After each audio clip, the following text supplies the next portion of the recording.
government by the people, of the people, for the people. But the people are retarded. The best way to get something done, if it holds near and dear to you that you like to be able to, anyway, from Charlotte, another line going from in Florida down to Tampa of Putin's kleptocracy. Yeah. America is a nation that can be defined in a single word. I was going to put him. The idea that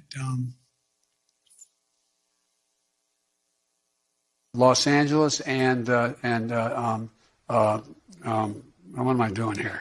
For two reasons. One, I'll lead an effective strategy to mobilize true international effort to pressure. Let's be clear. I hear it all the time. Cumulative deficit, I can pay for the programs many times over. Well, I'm sick and tired of smart guys. Let me start off with two words. Made in America.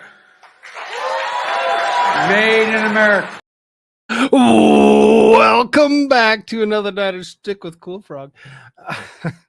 It's been a day. It's been super busy. Tadpoles kept me on my toes all day. It's been a very fun, very interesting day. I was able to actually do some research to actually do a show for tonight. The interesting one is we might be here for the next several hours, as I was unable to actually weed out some of the stuff that I didn't maybe want, but yeah, I guess we'll just do it all. We'll do it all, and we'll see how long it actually takes. Make sure that you hit like buttons, share, and do all those fun little things that YouTube and Rumble likes you to do. If you just so happen to be a Locals fan, you can actually watch the Rumble stream from Locals, as we'll also be live there. I keep on forgetting to do that one on a regular basis. I don't know why. I take my time on that one and always, I have the tendency to forget that I have such a thing. Ziggy zaggy, oil, oi, oi. I think that's supposed to be oi, oi, oi. Boomer, awesome. Glad you're here. Suzanne, I know that you're not feeling well, dear. If you're even here at all, hopefully you get the rest that you need and you can feel better. Hello, beautifully inappropriate. And great liquor sitting over on that Rumble side, holding the walls up for me. Thank you all so much for being here. Share the stuff out, let everybody know where we're at. We're going to actually get going because, like I said, I got lots to talk about today. What is up, Shiloh, man? Nice and early. Perfect. Let all your friends know where we're at. And we'll see if we can't hold some conversations.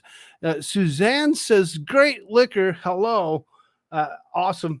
So, both sides talk to each other. It's always so much fun to see them actually conversate with each other through me. I enjoy it so much. I appreciate y'all. If you can hit that support button down below and support your favorite creators. Always do. Daisy girl, what's up, girl? Good to see you. Let's get a groove on, I suppose. Let's actually do this because, like I said, I got lots to go through. We might be here for several hours. I will be anyway. I don't know about you, but if you're not gonna stick around, hit that like button. You see all those little tabs that are there? That's all the tabs. Every single last one of them. Suzanne with a California with a Canadian 5. Thank you so much, dear. I love it. I love it so much.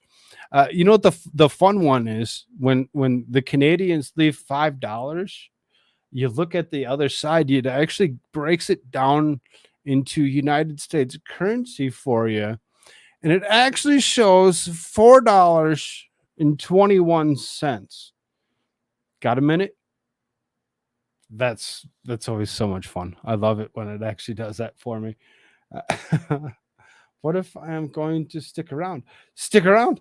Stick around. We're going to have a great night. It's going to be lots of fun, lots of interesting news. Yeah, California, right? You don't want that. That's I don't think that you really wish to actually be in California. Ask those Californians, right, Charlemagne?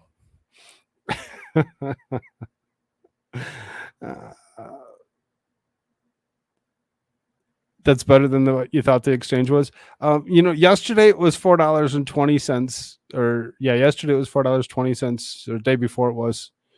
Today it's $4.21, so it fluctuates. It fluctuates. It's kind of interesting how much it actually does fluctuate. See, Charlemagne knows. She's telling you. She's telling you. California's really not necessarily the best place in the United States proper itself. Just saying. Let's do this. Russian defense chief to make surprise visit to North Korea. Now, why would Moscow and Pyongyang feel it necessary to actually talk to each other in this landmark trip? What good can come from this? Such an ordeal. I really don't see anything good coming from that. Should be par by fall time. We'll see. We'll see. Russian Defense Minister Sergei Shoigu will travel to North Korea this week at Pyongyang's invitation to attend celebrations marking the end of the Korean War, the defense ministry in Moscow has announced. In a statement on Tuesday, the ministry said the Russian delegation will visit North Korea from July 25th to the 27th to take part in the festivities on an occasion of the 70th anniversary of the victory of the Korean people. Very interesting that North Korea marks July 25th through the 27th, that 3 days, as the anniversary of the victory of the Korean people. I really find it interesting that they've actually gone to the point of actually believing that they were victorious in any way, shape, or form. I just don't see it. I find it very hilarious. Speak Life Garden, Homestead, and Permaculture. Good to see you. Glad you're here. It says Russia wants our runaway soldier. I'm not so positive that that's the case. I really don't. I don't think anybody wants the runaway soldier, other than Korea maybe want to actually poke and prod to try getting any kind of information that they possibly could out of them before sending them back to the United States. But it could be. No, I know you're kidding. It's okay. I like it. I like the conversation that can be had, especially when it comes to the sarcasm. The sarcasm's always the best. I love it. Great liquor. Come pop over on the YouTube side to say hi, everybody. Awesome. This visit will help strengthen Russia and North Korean military ties and will become an important stage in the cooperation development between the two countries, the statement added. Hostilities between North Korea, which is supported by the Soviet Union, and China. Too bad the Soviet Union doesn't really exist any longer, but okay, you say so. And South Korea, which was backed by the coalition of Western allies, ceased in July 27, 1953, following 3 years of conflict. I mean, really when it comes down to it and you actually think about where the United States currently at and what they're actually doing, what's up, Vicky Tay? And you look at the wars that the United States has interjected in, the civil wars that they've interjected in, and any other And it kind of makes you look at it and wonder, and it really seriously, were they victorious? Was North Korea victorious? And is that why they actually have this anniversary coming up on the 27th of July? That's, it says between the 25th and the 27th. So between today or yesterday-ish, I suppose, depends on where in the world you actually are, and the next 2 days. In the next 2 days, absolutely. North Korea's, claiming their anniversary of victory. So, I mean, maybe they were victorious, and they got what they wanted. Or maybe they still don't have what they want, and they're actually going to continue to fight for it and see how far they can get. Hostilities between North Korea, such as supported by the Soviet Union, China, and South Korea, which was backed by the coalition of Western allies, ceased on July 27th, 1953. Following 3 years of conflict, Pyongyang and Seoul never signed a peace treaty but agreed to establish a demilitarized zone that de facto split the Korean peninsula in two. The conflict claimed an estimated 3 million lives and is considered to be among the bloodiest of the modern history. Russia and North Korea have traditionally enjoyed close relations dating back to the Soviet era. In 2019, North Korean leader Kim Jong-un embarked on a rare trip abroad, meeting with President Vladimir Putin in Vladivostok in Russia's Far East. Unlike most countries, North Korea has recognized the Crimean Peninsula, which overwhelmingly voted to join Russia in 2014 as territory belonging to Moscow. In June, Kim praised the struggle of the Russian people to foil the hostile forces' escalating threats and challenges to deprive Russia of its sovereignty amid the conflict with Ukraine. That's some interesting verbiage that they put in there, isn't it? Something that we never actually in the United States actually believe. We actually have the belief that none of this is actually true. That the quote, the struggle of the Russian people to foil the hostile forces' escalating threats and challenges to deprive Russia of its sovereignty. And that's something. North Korea actually believes Crimea is actually territory of Moscow after overwhelmingly voting to join such a thing. So if they've overwhelmingly voted to join it, doesn't it make it theirs as opposed to Ukraine believing it's theirs? It's kind of interesting to actually see it. You see it the way other countries actually do, and it really makes you scratch your head and wonder, how is this possible that we don't recognize the people's vote as actually being something that would actually be there? Let's take North Korea's word on it. I'm with you on that one. Moose Maneuver. Good to see you, brother. Good to see you. Yeah, it's really something. It's really something to actually believe the words that come out of places. This is an RT article, so again, grains of salt with everything, because you just don't know what's exactly right and what's not. But I'm with Moose. Let's go ahead and let's just assume that Korea's right, or North Korea's right. Anyway, I think we should liberate Canada. There's a couple other people that would actually probably feel the same as you, that Canada might need to be liberated at some point in time from the tyranny of Trudeau. I'm with you. Let's do it. Let's make United States a little bit larger. Let's take up all of Canada, and might as well just go and take over Mexico all the way down to like somewhere in like Panama or something. Just why not? Let's just gobble up more territory that isn't necessarily ours, but we can claim as ours. I'm down. Why not?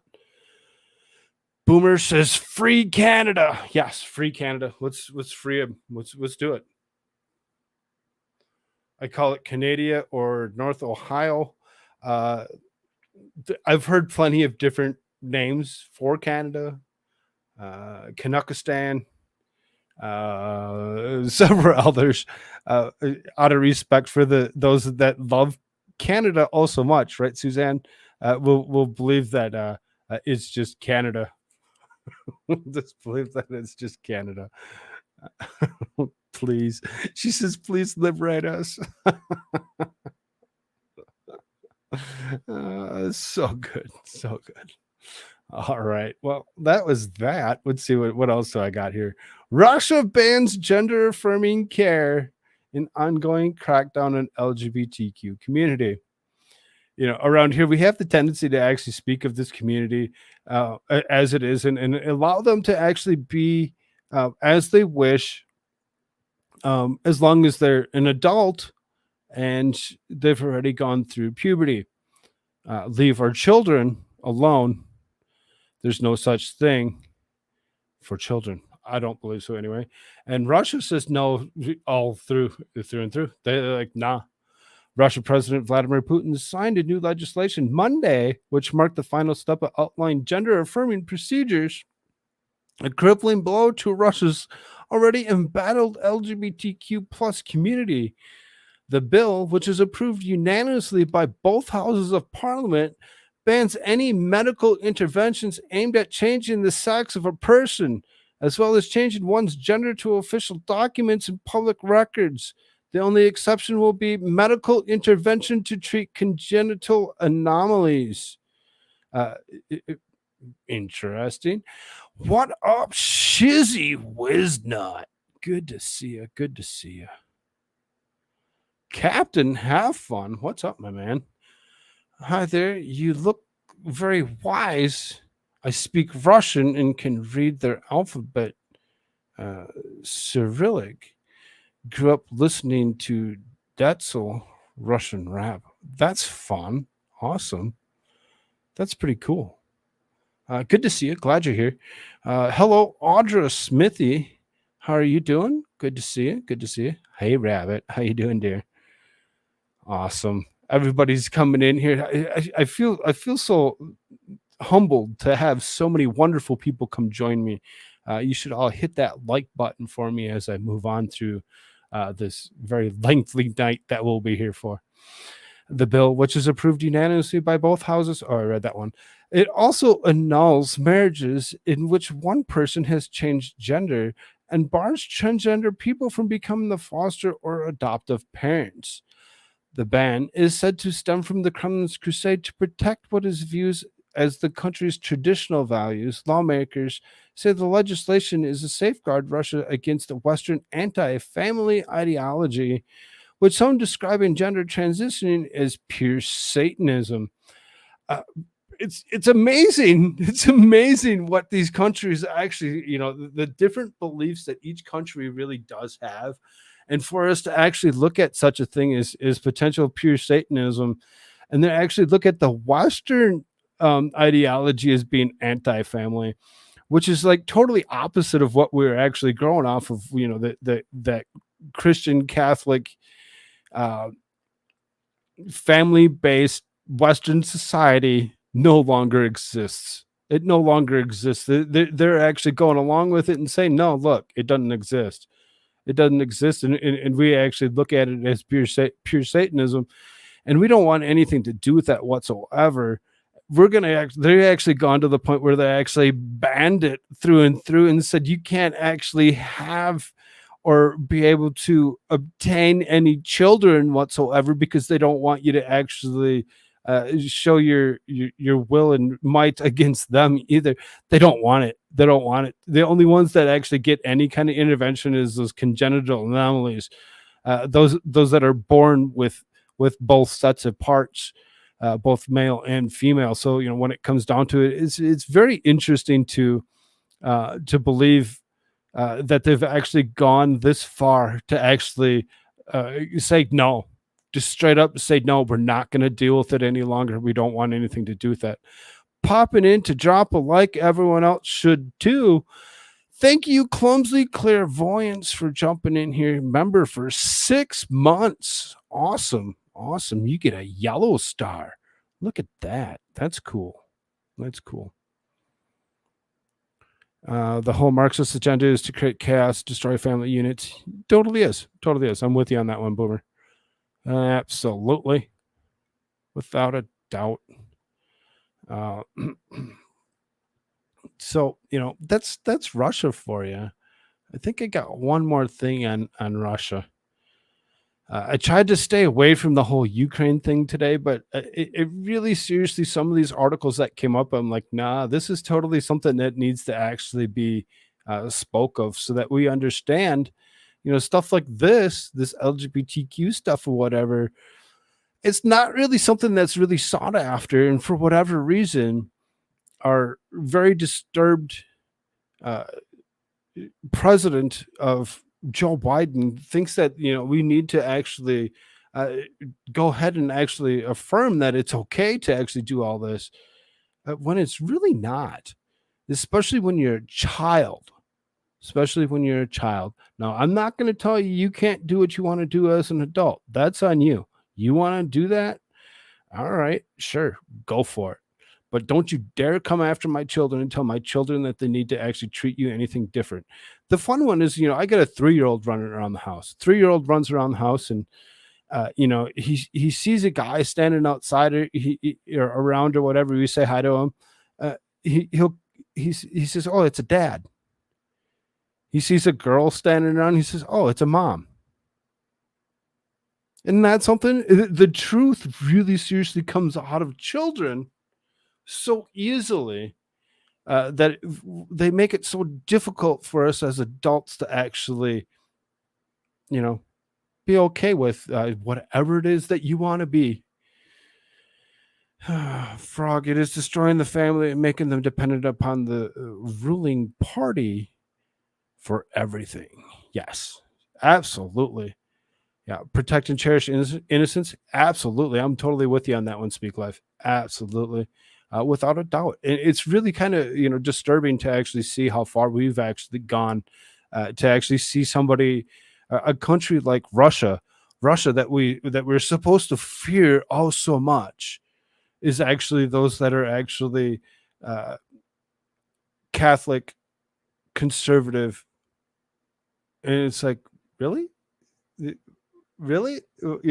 That's so weird. It's so weird to actually see something like that, to actually believe that they're the ones that actually have those ideals that we all learned that we were supposed to have as we grew up through the 80s and the 90s, to watch it actually just disappear. It disappeared. Kindergarten Cop showed us. I actually have I actually have something for you on that one. If you actually go look at the videos that I've put up in the past, there's one where um, Ketanji Brown Jackson actually comes up and actually where she actually says that she's not a biologist, and then it cuts to that scene where the little boy says, "Boys have a penis and girls have a vagina." It's gold. I got quite a few views on that one. That was pretty fun. Uh, learn to hunt, fish, trap, grow your own food, people. It's going to be the only thing to fight back. Yeah, and screw what they say about guns. Everybody should actually possess some kind of firearm of sorts to be able to protect themselves. You should always be able to protect yourself no matter what. Shizzy Wisnut, member for 4 months, says rub the like button, share and sub like the Titanic. Yes, implode. The Titanic. Just sink. Just lick it. Lick it like it's your friend. Make it yours. Just recently, they tried in the USA somewhere to make a record of everyone's private farms and gardens. Oh, you mean the ones that are now owned by predominantly by the likeness of Bill Gates? I mean, sure, okay. I mean, they might as well just rack up the acreage that he owns and just kind of put him on the top of the list and be like, this guy owns more than any other, and then put China as number 2. But China's number 2 because that's dang well that's what number 2 is. When do you get a pink star? I wonder if I had that one already. I'm not really sure how that actually works. I don't remember. I think it's the colors of the rainbow. It's the colors of the rainbow. So it went from like a light blue, green, yellow, which isn't really a rainbow, I guess. I think the oranges and the reds come next, if I'm not mistaken. Yes, thank you so much for the support, Clumsy. It looks like Moose Maneuver picked up that gift. Thank you so much. I really do appreciate everybody's support. It's always welcome. I think the Pink Star's at 12 months. Oof. Rabbit would probably know. Rabbit's, most places. I'm going to turn off gifts so I don't pull them from others. I thought I did already. It doesn't really matter. I mean, as long as it's actually being used, it's all good. Let's see what this one is. So it says U.S. says Russian aircraft struck its drone with a flare over Syria. Kind of sounds like that could be a little bit of a move of war. I mean, when you actually attack U.S. territories and properties in any way, shape, or form, that gives them the right to actually go ahead and declare some kind of war if they really wanted to. Now, I don't think they're going to, and I think that's just kind of they're trying to antagonize the United States to actually do something so that NATO has to do something, so that way they can actually pull out the big weapons and launch as many nukes as they possibly can. I'm ready around the time anyway. I'd rather someone get them. No, I know you're around. Is Moose is saying he's always around. He is always around. Basically, what happens with those memberships is I do give Discord links. I do not recharge each month for the Discord link, but you can actually get yourself into that Discord. Join us for conversation on a regular basis. Myself, Moose, Vicky, Beautifully Inappropriate, Divinity, and several others, Madcore Mofo, Jimmy YouTube. Yo, what up, Jimmy? Good to see you.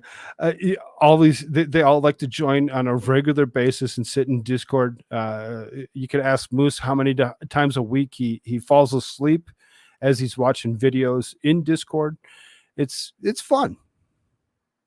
Oh yeah, I always forget about the Discord thing. Yes, community tab. I actually just re-updated that today, so that should actually be a new link to actually allow people into that server. Come join us and catch the next level of ridicule, as it's so much fun. It is. The United States has said Russian fighter jet struck an American drone with a flare over Syria this weekend, with Washington again accusing Moscow of unprofessional behavior in the skies above the country. In a statement on Tuesday, U.S. Air Force's Central used a Russian aircraft flew dangerously close to the U.S. MQ-9 drone in the early hours of Sunday, harassing the drone and deploying flares from the position overhead. One of the Russian flares struck the U.S. MQ-9, severely damaging its propeller. Fortunately, the MQ-9 crew was able to maintain flight and safely recover the aircraft to its home base. Lieutenant General Alex Grinkovich, the head of U.S. Air Force Central, said, "We call upon the Russian forces in Syria to put an immediate end to this reckless, unprovoked, and unprofessional behavior." Who says that the United States is one that was actually going ahead and actually operating the drone? We've actually given our drones and most of our other military might to Ukraine. There's nothing saying that it wasn't Ukraine that didn't actually fly that over that area, and they were just assuming, oh, it might be Ukraine. Let's go take them out. Rabbit gifted 5 Koolfrogg memberships. Looks like Belandris, Switchblade, Fred Franklin, the White Rabbit, and Danielle all picked up those memberships. Thank you so much, Rabbit. I appreciate it so much. It's awesome. I really do appreciate every single one of you and everything that y'all do. We call upon the Russian forces in Syria to put an immediate end to the reckless, unprovoked, and unprofessional behavior. The incident in the latest in a series of encounters between Russian fighter jets and U.S. drones over Syria. On July 6th, the U.S. Air Force released a video of one such encounter showing a Russian Su-35 fighter jet closing in on an American drone. We actually covered this one in particular when it actually happened last month or beginning of the month, where this jet comes in and dumps fuel over the top of it, not once but twice, and actually causes damage. So then, now they're dropping flares, which causes damage, and it creates tension. It creates even more tension than's already there. And I think Russia doesn't really care, and they're just going to go ahead and provoke as much as they possibly can. As anything that they're actually using for military might, I believe, isn't actually their biggest and best. I believe they're actually just using something that's old and ancient to actually make it look like that's what their military might is. And once it actually gets to the point of being the next step, we're going to see some bad things come out of this thing. And I don't really blame Russia. I blame NATO. I blame NATO over and over again. So the footage showed that the Russian pilot positioned his aircraft in front of the MQ-9 Reaper and turning the afterburner, dramatically increasing the speed and air pressure, making it hard for the operator of the drone, the Air Force said in the comments accompanying the video.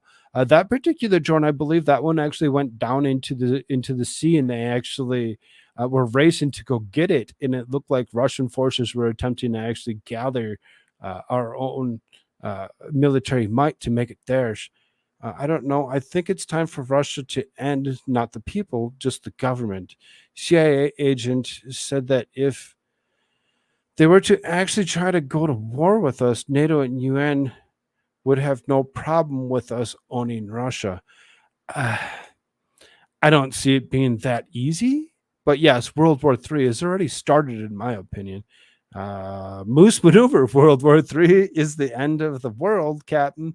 There's only one group of people that win in that scenario: rich fucks that have 30 million deep bunker or 30-mile deep bunkers. Yes, those ones that actually have the abilities and the might to actually get off of the surface of the earth and actually live it out for a short while. Those that have actually known that this is actually something to come, and we might as well just assume that World War III is already in play.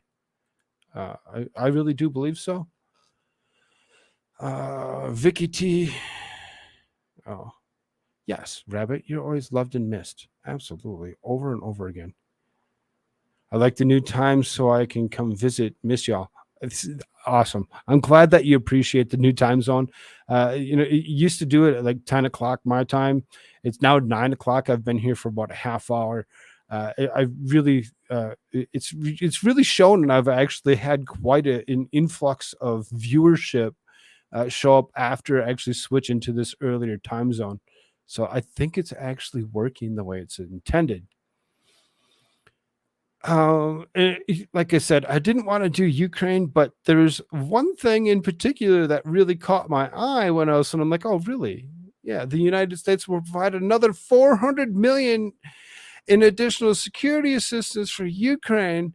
The Pentagon announced on Tuesday the new aid will include Hornet drones being sent to Ukraine for the first time, as well as air defense munitions, armored vehicles, and anti-armor weapons.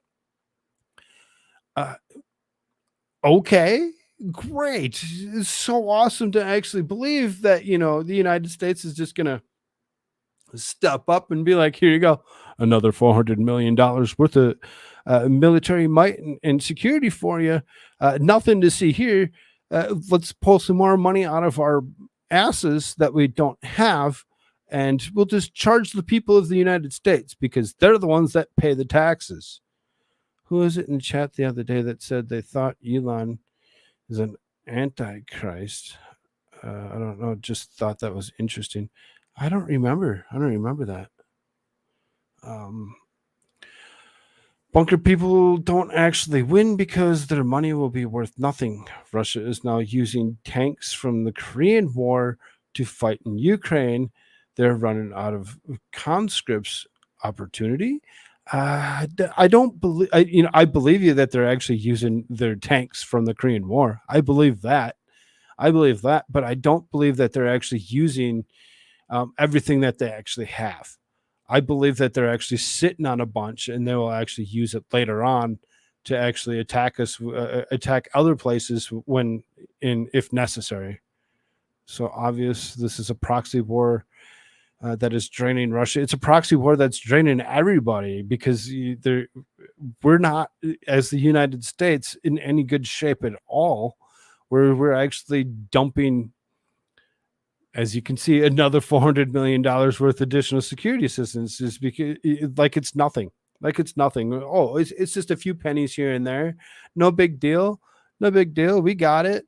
We don't got it. We don't got it. We can't continue to print money and think that our money is going to be worth a damn, especially when both China and Russia have ceased the use of American dollars to actually sell oil. It's no longer being used. So if they're actually using their own monies to actually do such a thing, as opposed to using the United States dollar as something, I really don't see it happening. Thank you for the conversation, though, Captain. I really do appreciate it. I don't underestimate the value of having the war tools used in your competitors without endangering countrymen. I don't know. Putin is scared. I think if he had something, he'd use it. The Su-57 isn't even that great. That's why I say I don't think they're actually using everything that they have. I think they're just using old materials to actually make it look like that's all they have. And once anything actually escalates is where they'll actually just kind of pop up and be like, oh, look what we got now. I agree with you about money. My wife is from China. Well, that's pretty cool, Captain. That's pretty cool. Captain, have fun. LOL. Yep. I've heard it said from a few years about Elon, and now with X. LOL. It's louder chatter. Yeah, X. Mm-hmm. So ridiculous. So kind of move on just a little bit from the war talk, from the military might that is the United States and Russia still fighting each other after over 500 some odd days. They have nukes, don't really need to keep much stock to hold up deterrent. I mean, most countries in the region kind of do have some nukes right now. If I'm not mistaken, if whether they get them from us or they got them from Russia, you look at Belarus, they actually holding Russian nukes, and Poland's holding NATO nukes or U.S. nukes. And when it comes down to it, it's really kind of disturbing. I think X is very silly rebranding. Yeah, I don't think the rebrand's really going to help him in the long run. Sadly, I put the rebrand at the very, very, very end of the show. There's a couple episodes or a couple little articles to go along with that. Like I said, at the very end of the show. This guy. Let's talk about this guy here. So this guy, this is the chef. This is the chef that actually worked for Obama. It says, suspicion surrounds the death of personal chef fished out of pond on Obama's Swanky Vineyard estate. Now we kind of glanced over it yesterday. We just kind of like there has to be a lot more that's going to come out within the next day, and sure enough, there's a lot. Oh boy, what's going on over at the Obamas? Did someone know too much? A nearly similar tale connected to the Clinton White House surfaced after the identification of drowning victim from Martha's Vineyard who had ties to former President Barack Obama. The paddleboarder, who had submerged and failed to surface on Sunday night, was still missing, and the hunt for him had picked up early on Monday morning at Edgartown Great Pond when ex-White House chef Tafari Campbell was found by the MA Environmental Police, that's Massachusetts, and multi-agency investigation ended according to the news release. Campbell of Dumfries, Virginia, was identified as the victim. He is survived by his wife, Sharice, and their 19-year-old twin sons, Xavier and Savin. The former White House sous chef, who had continued to work for the Obamas after the president's term ended, had been in Martha's Vineyard, according to the Massachusetts State Police.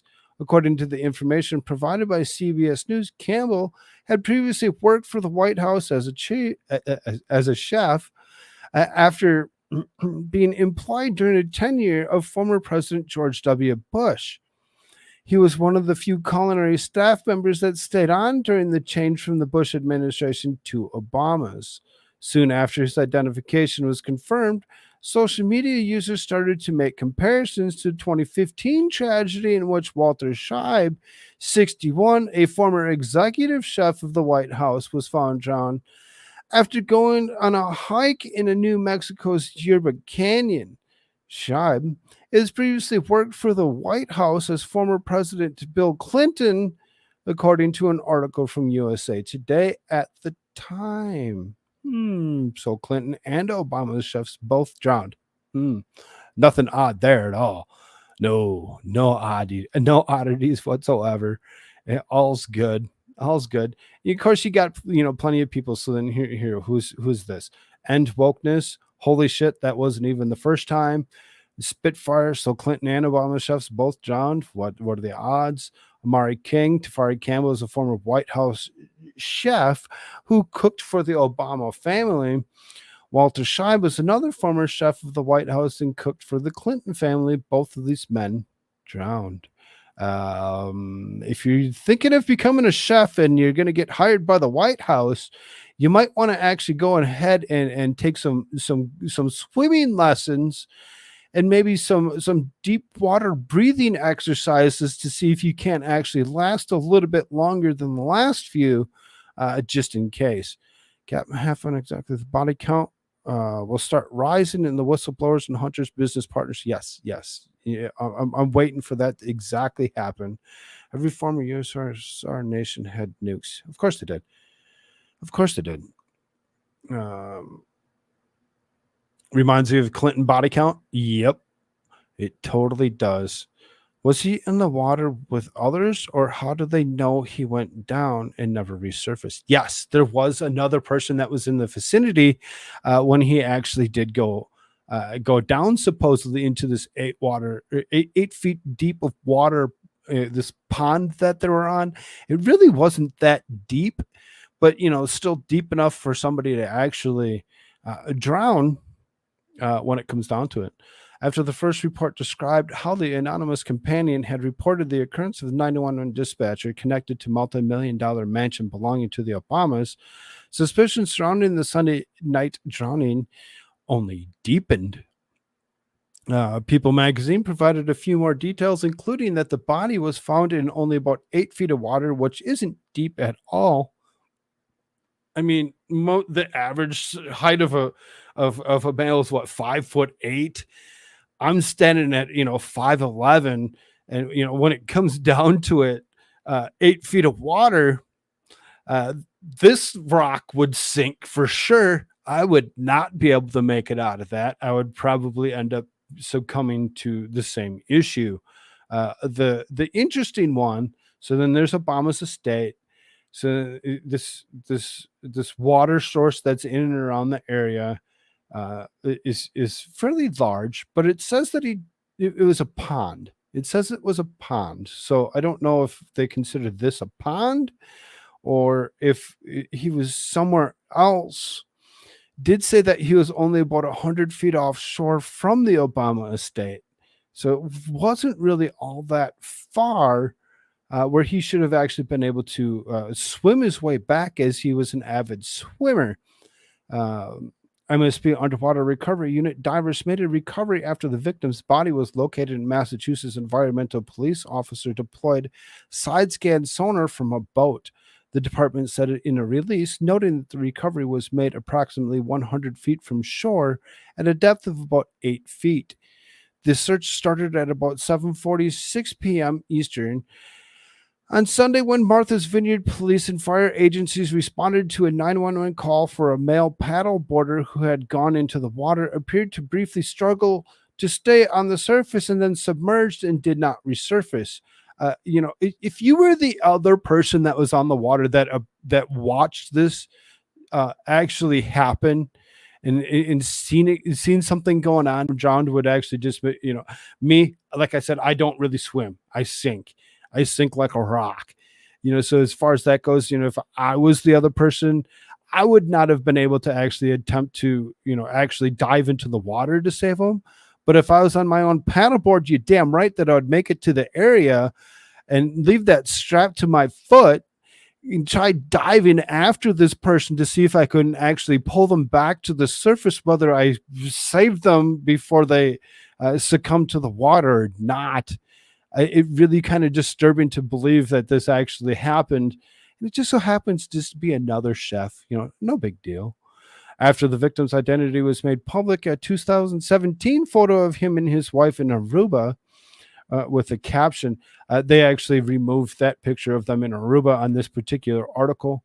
But further investigation of his Instagram page revealed that the chef later became a proficient swimmer. A proficient swimmer, really. Update: the Obama chef was repeatedly drowned, later became a proficient swimmer. More from his Instagram feed. This is very weird. Look at that pool swim. 93% complete. Breaststroke for 25 yards. Backstroke for 100 yards. And freestyle for 175 yards. As you can see him in the pool floating on his back, knew how to actually protect himself from actually drowning. If that was the case, it really seriously seems like there might have actually been something that happened that maybe shouldn't have happened. Rabbit, well, I'm off to bed. Good night, everyone. Thank you, Rabbit, for being here. I appreciate you so much. Sleep well. You have a good one. A very proficient swimmer goes ahead and succumbs to the likenesses of, in my opinion, potentially Obama himself or an aide.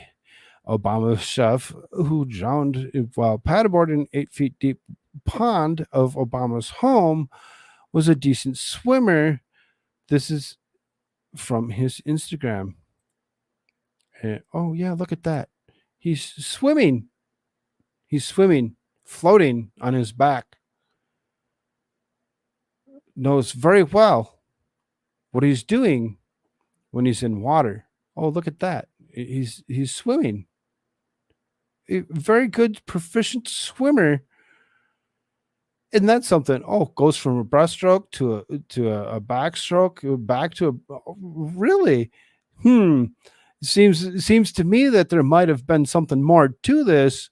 I think we need to pay attention to whoever the coroner is and what actually comes out of that. The Obamas recalled that the employee who was seen in the midst of the 2015 program Embassies Today, in which the president was touting the beer created by Campbell utilizing honey from the vegetable garden of then First Lady Michelle Obama, in a statement released to the media. The sentence is kind of strange. Now, I get it that she had a vegetable garden, but the honey came from the vegetable garden? Or the honey came from the beehive that was nearby that would have actually been used to actually pollinate these particular garden. It seems a little strange, a little odd to actually wonder and think about what actually did happen to this young man. Tafari was believed to be part of the family, and statement read, "When we first met him, he was a talented sous chef in the White House, creative and passionate about food and his ability to bring people together.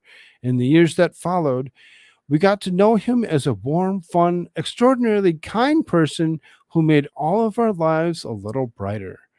That's why, when we were getting ready to leave the White House, we asked Tafari to stay with us, and he generously agreed." They continued, "He's been part of our lives ever since, and our hearts are broken that he's gone. According to the police, President and Mrs. Obama were not present at the residence at the one time of the accident. The Daily Mail added that the Obamas were on the island, though. It's unclear who he was who he was with at the time. A 911 call described him as wearing a black and not wearing, as wearing all black and not wearing a life jacket. That reported. Initially, the Obama's office said they were not home. Their offices clarified on Monday that they were on the island, just not at the residence when Campbell drowned. The Mail added that it remains unclear whether Campbell suffered any kind of medical episode while on the board. Okay, so that's sure. We don't know. We don't know if he suffered any kind of medical episode, but let's put that in there just in case. Just in case we can actually get a coroner to actually go along with that he actually had a medical episode before actually falling into the water. In an Instagram post this morning, Tafari's wife, Cherise, said, "My heart is broken. My life and our family's life is forever changed. Please pray for me and our family as I deal with the loss of my husband." The pair shared twin 19-year-old sons. I feel bad for these kids that actually have to deal with such a thing, and I hope that they actually dig down into it and actually figure out what actually did happen. Have a great night. I have a rabbit to tuck in. Just kidding. I have to work tomorrow. You have a good day at work tomorrow. We'll see you later, Shizzy Wiznut. Have a good one, brother. I can't see Big Mike raising beehives. Pretty sure we would have heard of this. Yeah. The vegetable garden produced the honey. Don't you know? Don't you know where honey comes from?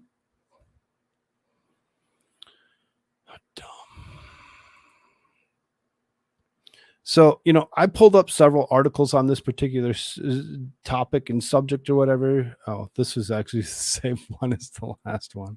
We'll close that one. This one in particular actually showed them actually. So here's the original Instagram of them in Aruba that was actually removed from the other. So you could actually see that, it very, very much liked water, knew how to swim very well. And for this to actually occur and happen, you can see very well, very well structured man. It looks like he has quite a bit of muscle tone. And look at that food. That food looks so tasty. The potato honey? Oh, yeah. Oh, okay. That's where honey comes from. I got you. Again, I had several articles on this particular subject because, I didn't know which one I actually wanted to read. And then I found that one. And I'm like, oh, there wasn't much different. So there's the heartbroken videos posted of Instagram. The Obama and Michelle started touching tribute to joint statement describing Mr. Campbell as a talented sous chef, beloved part of the family. Sure he was. That's what we do to our family members. We allow them to go paddleboarding. I don't believe someone with kids would do this. I have done sea kayaking, and you always wear floating device. Yes, regardless of this, how strong of a swimmer, that alone is weird. Yeah, exactly. No matter how strong of a swimmer you are, it doesn't matter who you are, who you think you are. You always wear those personal flotation devices. Always. Not if you want to look cool. Oh, okay. All right, kind of move on a little bit here. So DOJ prepares to throw David Weiss under the bus. Department of Justice began to offer dates in Delaware U.S. Attorney David Weiss to explain the Capitol Hill why federal prosecutors struck a weak plea agreement with the president's son. On Monday, the Assistant Attorney General of Legislative Affairs sent a letter to the House Judiciary Committee to offer U.S. Attorney Weiss to testify shortly after Congress returns from the August district work period. The department offered September 27th and 28th or October 18th and 19th for Vice to give public testimony according to the letter obtained by the Federalist. Now, why would we care about those dates? And why are they so far? Oh, wait, that's right, because they're going to be gone for the month of August, and they won't be back until until then. So then, only then can we actually just expect not much to actually come out in the next few months when it comes to these particular incidences of DOJ going after Biden and his son for their dealings with and around China and Ukraine. U.S. Attorney Weiss is the appropriate person to speak to these issues.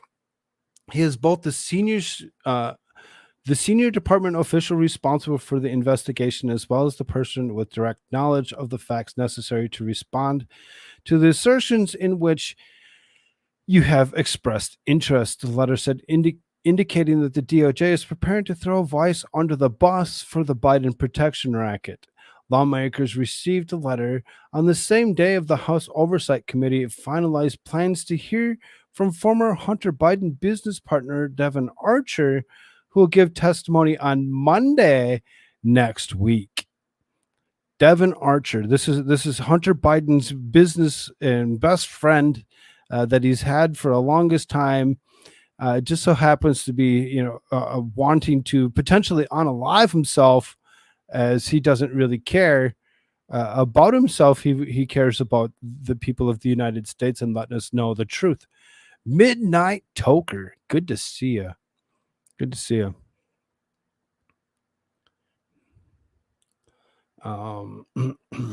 Archer is expected to testify that that Hunter Biden facilitated meetings and phone calls with then Vice President father at least two dozen times. Monday's letter from the Justice Department was signed by the mid-level staffer, not by Attorney General Merrick Garland or even his deputy, which open questions remains surrounding Vice's ability to press the charges recommended by federal investigators. Gary Shapley is one of the two veteran agents in the IRS who testified last week as a whistleblower on the Hunter Biden tax probe. On Thursday, Shapley claimed Vice was denied special counsel authority to investigate the first family. He didn't even know about the 1023 that was there. He had no clue. We actually just listened to that with him the last few days of him actually not knowing that was even there. MLS Law Show, good to see you. Glad you're here. Archer is going to hand gliding accident. Watch and see. Yeah, or something. Something's going to happen. Hunter Biden struck a plea deal with the federal prosecutors led by Weiss, limited to 2 misdemeanor tax crimes and 1 charge of felony firearm possession. The latter will be forgiven following 24 months of sobriety. And right, 2 years of sobriety, my butt. In agreement with Jeopardy, in jeopardy if the mysterious cocaine in the White House was linked to Hunter, who authored a book on his own struggles with drug addiction. I can actually, attest to, drug addictions and actually being there and actually gone through issues with, hard drugs like cocaine, like meth, and the struggle to actually become free of such a thing. Really seriously, 0 people are going to convince anybody to actually stop doing such a thing other than yourself. You yourself are the only one that can actually convince you that doing whatever it is that you are doing is not healthy for you and very, very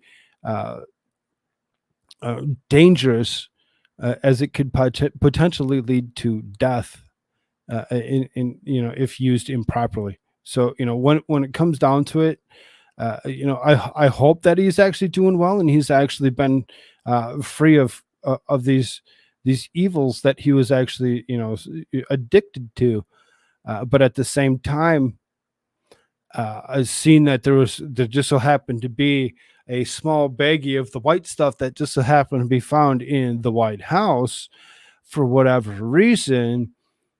Nobody did it. It just miraculously appeared out of nowhere, and now it's been destroyed, and nobody's going to ever be able to actually figure it out ever again. It's kind of odd that the Secret Service has actually gone to the point of actually believing that they don't need to actually bring him up in any kind of charge whatsoever when it comes down to it.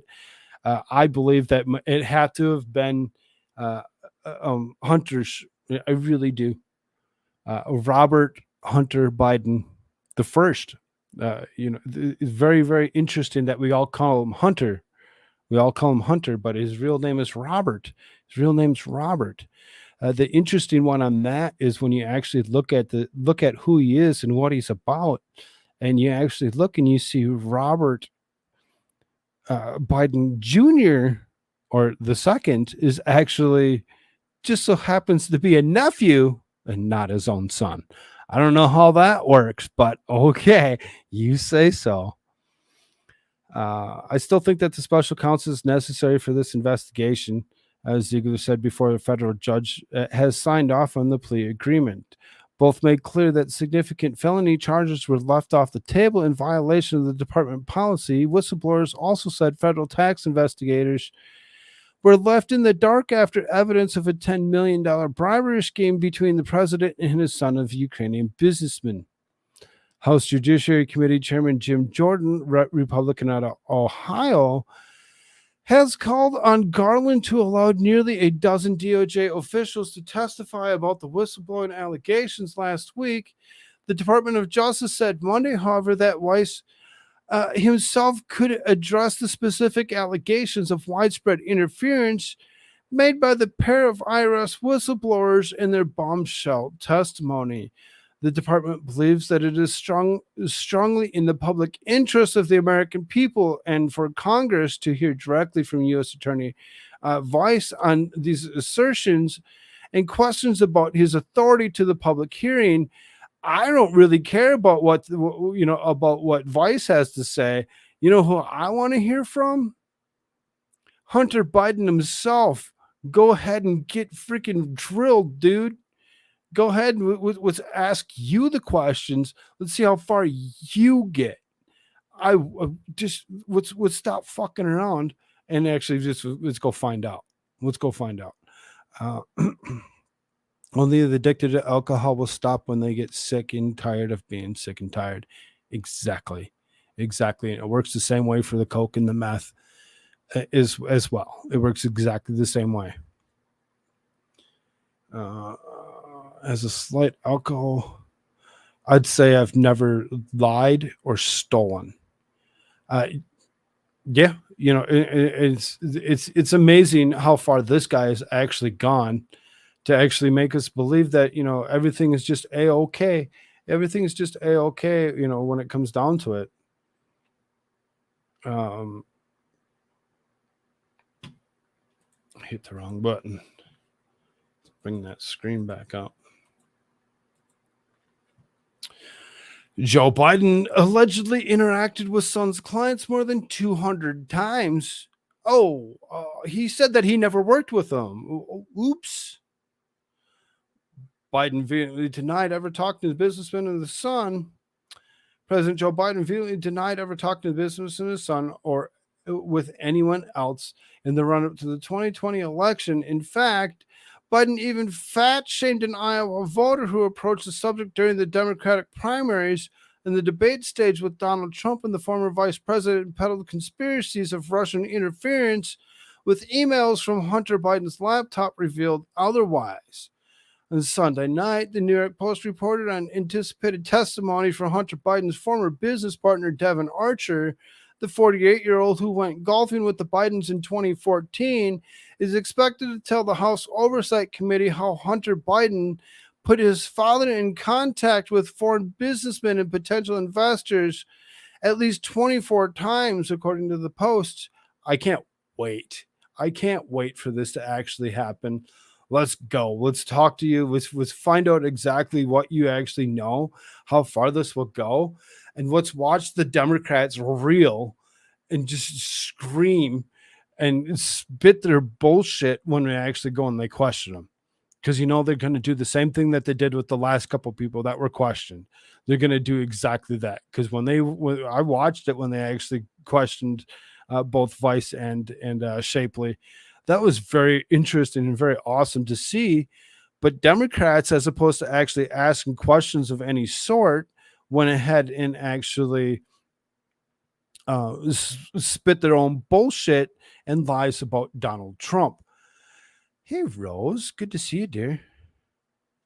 2015 Georgetown dinner. Then Vice President Joe Biden reportedly met with Ukrainian, Russian, and Kazakhstani business partners in a famous DC establishment in 2015. The meeting, arranged by Hunter, took place at one of Georgetown's most famous restaurants, Cafe Milano, where the world's most powerful people go, as the local catchphrase goes. Vadim Pizarski, and the executive of Ukrainian energy company Burisma, thanked Hunter for his introduction to his father. Dear Hunter, thank you for inviting me to DC and giving an opportunity to meet with your father and spent some time together, Pershinki wrote in an email released to the New York Post weeks before the 2020 election. The stuff that they withheld from us, the stuff that they actually hid from us because they didn't want us to know whatsoever what was going on, or if there was even anything there. Hunter Biden sat on the board of Burisma, raking in excessive compensation, while his father dedicated White House policy to Ukraine. Records recently made public reveal Burisma's founder paid $10 million bribe to the Biden family in exchange for political protection.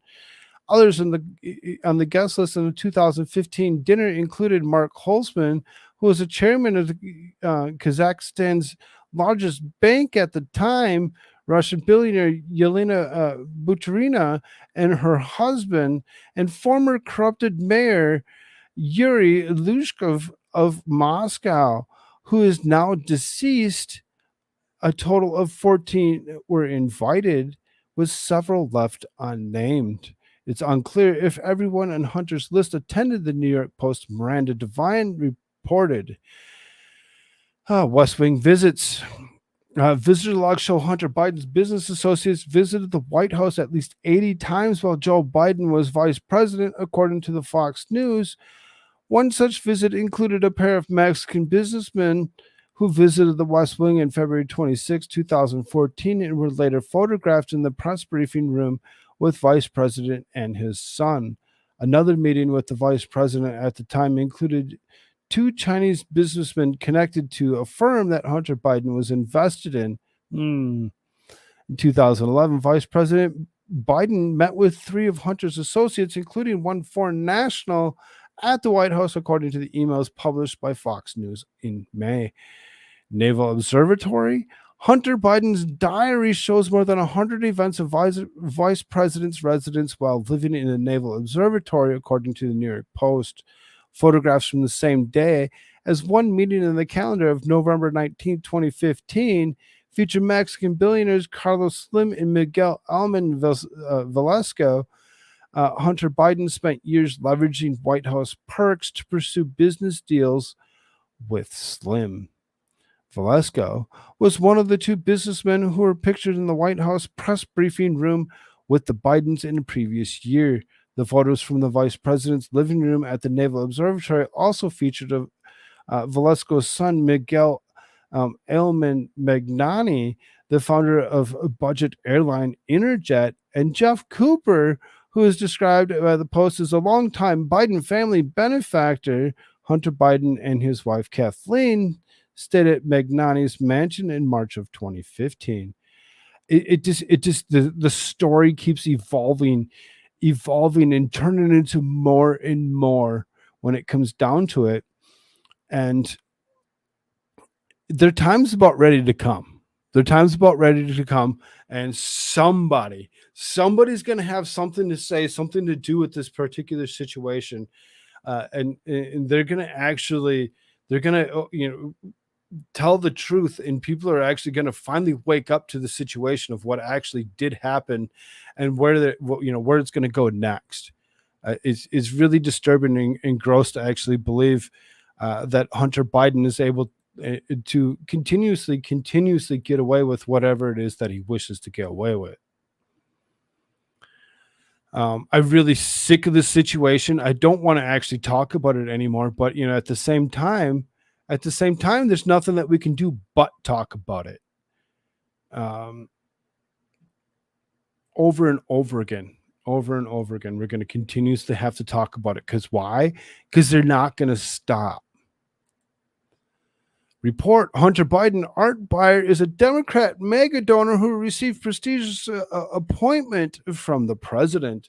Oh, just some rando out on the street went ahead and purchased all these wonderful art pieces that just so happen to be painted by a crackhead. That's awesome. I'm glad that's what we actually go ahead and do. We go ahead and we support these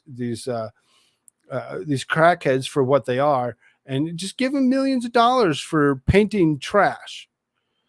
At least one buyer involved in Hunter Biden's $1.3 million art sale is a wealthy Democrat donor who was appointed to a prestigious commission by President Biden. According to the report from Business Insider, President Biden was repeatedly pointed to Hunter's art career as an example of commitment to keeping his family's interests separate from his White House duties.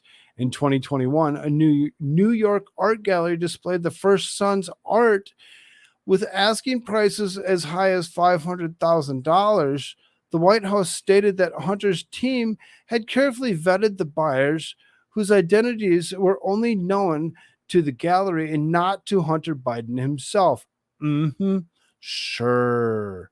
The messaging seemed to suggest that Hunter Biden's art patrons came from a verified universe of collectors who had nothing to do with the hurly-burly of politics. It turns out that Hunter Biden did know the identity of these two buyers, three people directly familiar with Hunter Biden's own account of his art career. One buyer has been revealed as Elizabeth Hirsch Naftali, a Los Angeles real estate investor and philanthropist. Naftali is an active donor of California Democratic circles who's donated $13,414 to the Biden campaign, $29,700 to the Democratic National Campaign Committee just this year. In 2022, she hosted a fundraiser for Vice President Kamala Harris in July of last year, 8 months after Hunter Biden's first art gallery. President Biden announced Naftali's appointment to the Commission of Preservation of American Heritage abroad. Per Business Insider, membership of the commission is an unpaid position that is often filled by campaign donors, family members, and political allies. The same crowd that often winds up with the U.S. ambassadorial appointments. Naftali's fundraising activities mark her as the kind of well-connected donor who often wins such appointments, regardless to any relationship they might have with the president's family. But they do not address the possibility that Hunter Biden might have voiced his support for her appointment. Oh, he goes ahead and he says, I want this lady to actually go ahead and purchase my stuff so that way she can catch an appointment. Please go ahead and appoint her to wherever that you possibly can, so that way we can suck a fat one and destroy ourselves. Seriously, Hunter Biden's going to go down. He's going to go down, and it's not going to be cute once it actually happens. Unclear whether Naftali's purchase came before and after the appointment. Additionally, Business Insider obtained documents showing that a single buyer purchased more than $875,000 of Hunter Biden's art. The documents do not reveal the buyer's identity, however. But he knows who they are. Greg Price says there's literally another impeachable offense that gets revealed every single day. It's becoming difficult to keep track of them all. All it took for Trump was asking one question to Zelensky about Biden's bribery scandal for them to actually go to the point of actually doing what they're doing and actually keep on throwing things at the wall, trying to get it to stick for Donald Trump and not for themselves, to protect themselves from the random ridiculousness. The snake Mario Nofo was a direct connection to Hunter and his handlers, who were on his Twitter space a while back until it went south, but they were pushing his art and stuff. Might be on YouTube.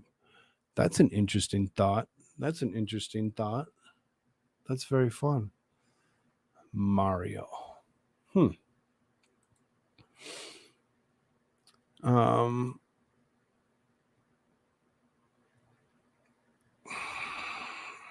this one first. Jonathan Turley slams White House for shifting story on Biden family, utter contempt or intelligence of the public. Legal scholar Jonathan Turley has slammed the White House for attempting to shift the story regarding Democratic President Joe Biden's involvement in this family's shady business dealings. Turley hit the nail on the head when discussing the changing story of the president's family business, saying that Biden White House was utter contempt for the American public. As Slate News reported, White House Press Secretary Karine Jean-Pierre has changed the official story about Joe and Hunter Biden as the walls close in on the family's business dealings. Since allegations first emerged that Joe Biden abused his position as Obama's vice president to enrich himself, he has firmly denied ever even speaking with his son Hunter about his business deals. During 2020 election, Biden was insisted that Hunter had never taken any money from foreign countries. However, evidence has now emerged that not only did Hunter take millions of dollars from foreign countries, but Joe Biden played a significant role in the deals. Rather than come clean, the White House is now adjusting its language to continue gaslighting the public about the Biden's foreign influence peddling racket. Gaslighting. Who's gaslighting who? It sounds like they're gaslighting the general public of the United States of America, and we're all just kind of sitting here dumbstruck that it's Joe Biden. He never does anything wrong. He hasn't done anything wrong in the 50, almost 60 years that he's been part of the United States government. I'm actually going to stop sharing this for 2 seconds because there's a small little clippet of cringe actually speaking. This is actually from yesterday. We actually listened to this in particular. Was never in business with the sun. Chairman James Comer today says that the Oversight Committee, has evidence that the president in the past Suzanne communicated directly with foreign business associates of his son Hunter Biden many times. Curious if the White House and the president still stand behind his comment that he's never been involved and has never even spoken to his son about his business. So I've been asked this question a million times. The answer is not going to change. The answer remains the same. The president was never in business with his son. I just don't have anything else to add. Was never in business with his son. I just don't have anything to add. You don't have anything to add because you don't have a coherent thought in your head. When it comes down to it, thank you so much for not knowing a damn thing. I'm glad that you actually have the position you do. Turley fired back at the White House's effort to shift the narrative, saying, starting with this campaign for the presidency and continued until this week, President Joe Biden has maintained one clear and consistent position on his son's influence peddling schemes. As a virtual mantra, Biden and the White House staff have categorically maintained that he had no knowledge of any foreign dealings of his son. That has been proven to be a lie, but Biden continued to maintain the position. Yet, on the eve of the testimony of key Biden associates, the White House has changed its position. Now the president is only claiming that he was not in business with his son. Okay, that's a big difference. Some of us have written multiple columns over the last 4 years. I've been actually reading these articles that have something pertained with Hunter Biden for the better part of the last couple of years myself. When it comes down to it, because of what it is, why it's there, and what everybody should actually know when it comes down to it. MarcoPolo.org has a very, very large amount of information that goes along with all this and everything else that corrupt Hunter has ever done. Some of us have written multiple columns over the last 4 years, arguing that the president is clearly and knowingly lying, denials, and knowledge and discussions of these deals. Even when we made this statement, it was clearly untrue, but most of the media shrugged and happily walked away. Then the evidence began to mount. White House Press Secretary Karine Jean-Pierre was asked by Fox News journalist Gillian Turner. Chairman James Coomer today says that the Oversight Committee has evidence that the president in the past communicated directly to the foreign business associates of his son, Hunter Biden, many times. Curious if the White House and the president still stand behind his comment that he never been involved and has never even spoken to his son about his business. The response from Jean Pierre was surprising. So I've been asked this question a million times. The answer is not going to change. The answer remains the same. She falsely claimed the president was never in business with the son. I just don't have anything else to add. It takes an utter contempt for intelligence of the public to insist that the answer remains the same and then give an entirely new answer, truly blasted. However, that is only if most of the public is informed of the contradiction. None of the media in the White House press corps followed up on Turner's question when Jean-Pierre immediately moved on. If that is now the new spin of the president, it is about 4 years too late. The president assured the public repeatedly and consistently that he never discussed or knew these dealings, even as evidence mounted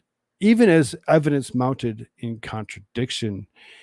He made the false denial part of the presidency in having his staff echo the same denials to the press and public. As allegations of bribery and influence peddling swirl around the White House, this pattern of dishonesty and denial can become a basis for impeachment inquiries, as it was with Nixon. Megyn Kelly broke down in the timeline of the change in story regarding Biden's involvement in the son's business August 2019. Biden, I have never discussed with my son or my brother anything having to do with their businesses. September 2019, just a month later. Biden, I've never spoken to Hunter about his overseas business dealings. Oh, you've never spoken to him, but you knew that he had overseas business dealings before you became president. Oh, okay. How ignorant can we all get? Let's find out. 2022, White House press secretary asked, does the president stand to that claim? Yes. May 2023, Biden is asked, did you lie about never speaking to Hunter about his business dealings? No, I've never lied about any of his business dealings. I knew that they were there, but at one point in time, I just assumed that it was okay for me to actually not tell you that they were there, and all was okay. Sure. How ridiculous is this? Anybody else just as disturbed as I am when it comes down to how far they've decided to actually go with this particular ordeal, to continuously have to bring more and more people in to actually create conversation, to ask questions of. Now we're looking at Devin Archer, to actually come down and actually say something. I don't get it. I don't understand why we're looking past this guy like he's okay.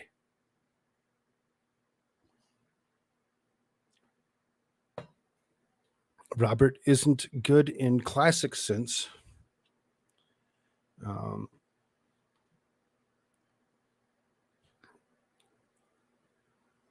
Nope. Just no. This whole thing is dumb. I don't like it. And I wish it would actually just end.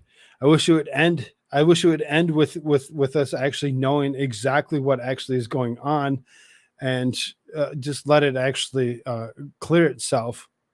Let's clear itself, but it's not going to clear itself anytime soon. Why? Because we're not going to allow it to actually clear itself anytime soon. Whoops, wrong button again.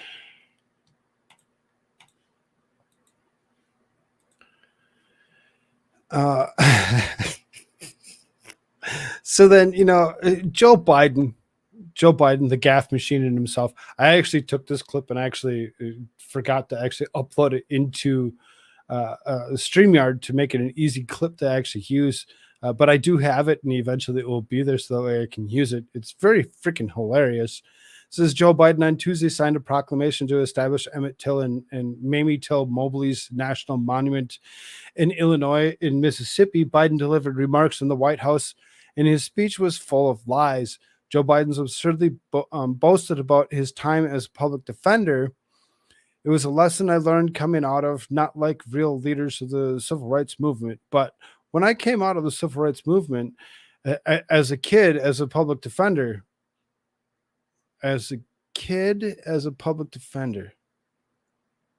Which one was it? You can't be a kid and a public defender at the same time. That's not how it works. Oh, wait, you're 80, so you might think that your 25-year-old self might have actually been a kid. Oh, wait a minute, you were already part of the House of Representatives when it came down to it. So how is it that you were? There's way too many questions that this guy just doesn't know how to actually answer, and he's tying himself up in his own lies. He's tying himself up in his own lies, and he's going to be unable to ever take himself out of it. Given how long ago the limited it was, the depth of Biden's work in the public defender and difficult to plumb, databases available in the public of Wilmington courts where Biden practiced do not allow for searches by attorney name.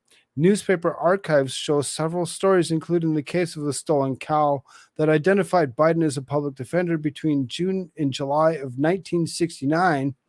Campaign officials and other Biden allies did not recall the specific cases.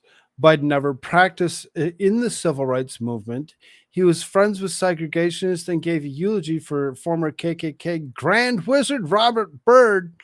There's been plenty of different times that we've actually seen that post over and over again. At the end of the speech, Joe Biden said that he had to leave the podium so he doesn't go off script and say more. Oops. Let's not allow him to actually sit up there and actually spew his sputum that he actually likes to spew. Let's go. Give him the mic, put him up on the podium, and just say, give us about an hour's worth of content. Give us about an hour's worth of content, and everybody will love everything that comes out of his mouth, all the lies, all the bullshit, and then I want to share it wrong anyway. Let's reshare this so you can actually hear him actually say what he actually says at the very end of that speech. Before I say even what more is on my mind, I'm not going to leave this podium. Before I say even more that's on my mind, I'm going to now leave this podium. What in the world were you going to say before you decided to actually step back and be like, well, I don't want to say too much. I might actually stick my foot in my mouth. Before I say even what more is on my mind, I'm not going to leave this podium.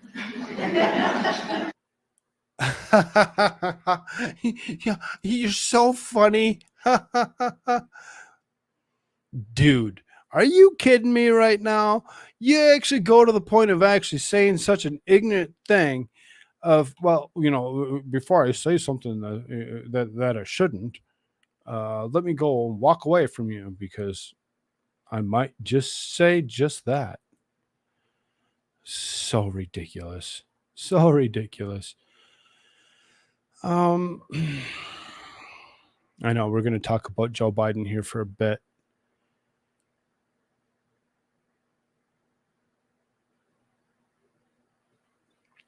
So there's an interesting tweet that came out of Oversight Committee today. Thank you, Beautifully Inappropriate, for this particular article. She's the one that actually shared it with me, and I'm like, oh, he's gonna add it to the list of things that I'm already reading, and we'll go ahead and go through that. Rep James Comer and Rep Margie Taylor Greene sent a letter today to Hillary Azam, National Human Trafficking Coordinator, and Christina Rose, Director of Office of Victims and Crimes, regarding concerns the Justice Department disregarding the victims who were exploited by Hunter Biden.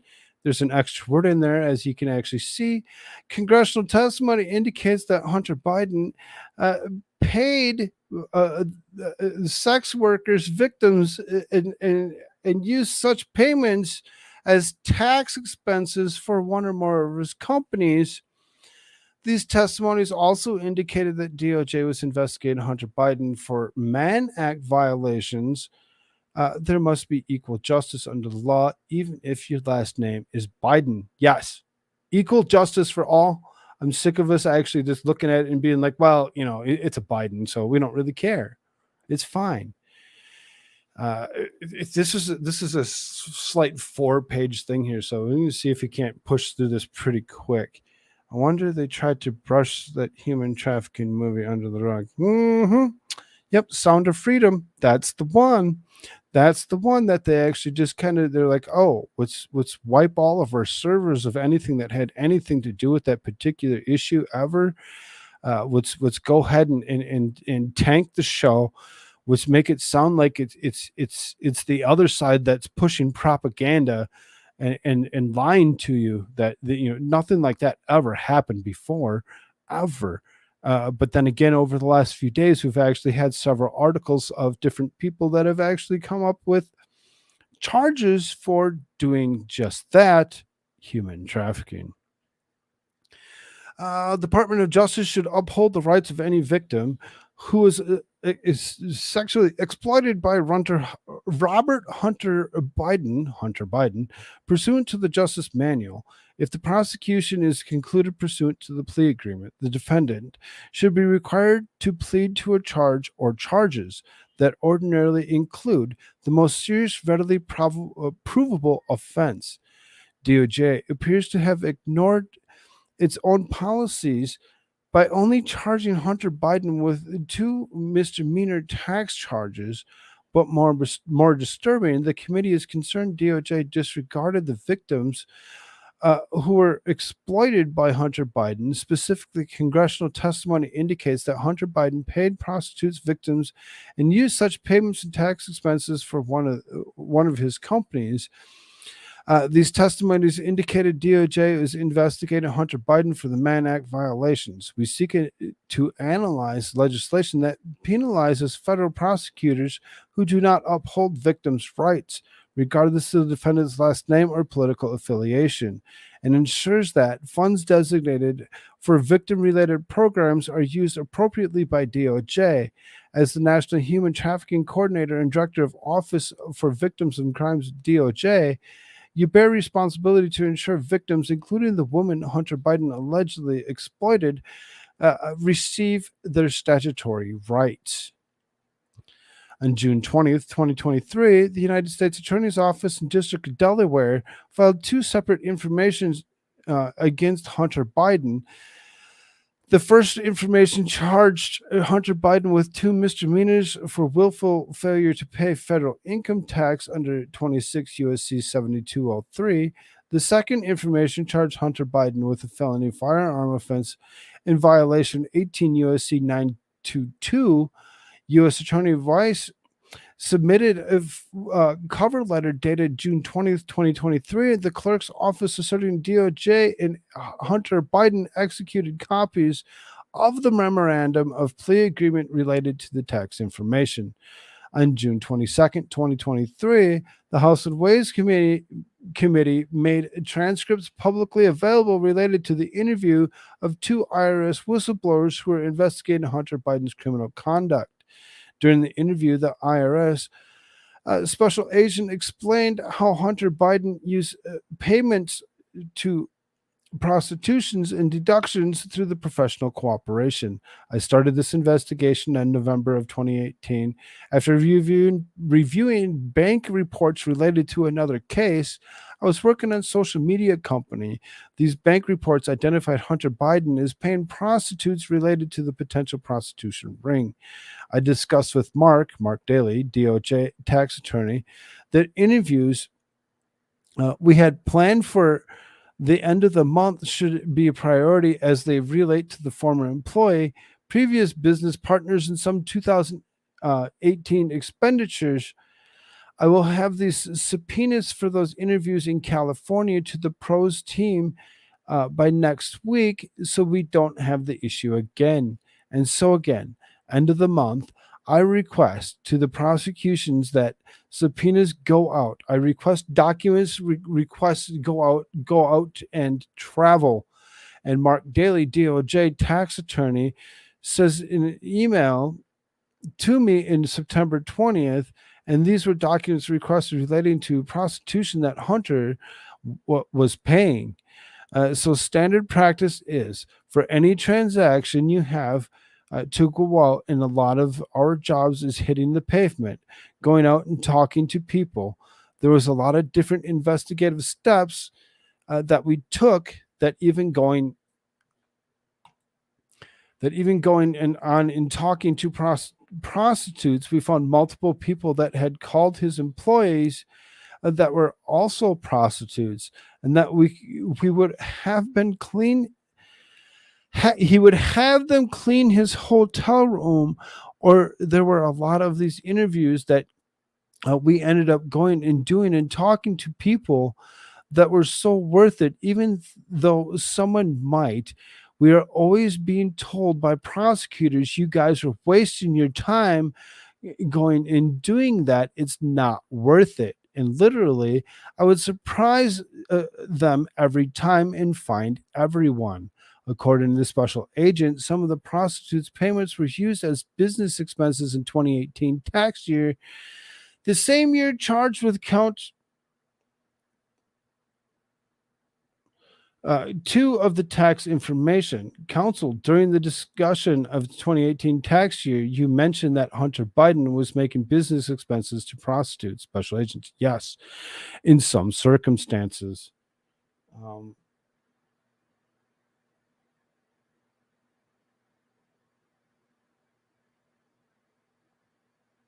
Hello, Expo 75. Hello, P. Beaver. Welcome. I'm glad you both are over on that Rumble side.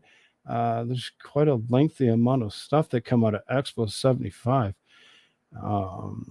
Let's see if I can't get to some of that here in a short moment. The special agent also explained how DOJ was investigating potential violations for the Mann Act and the DOJ for compiling them together. Special agent.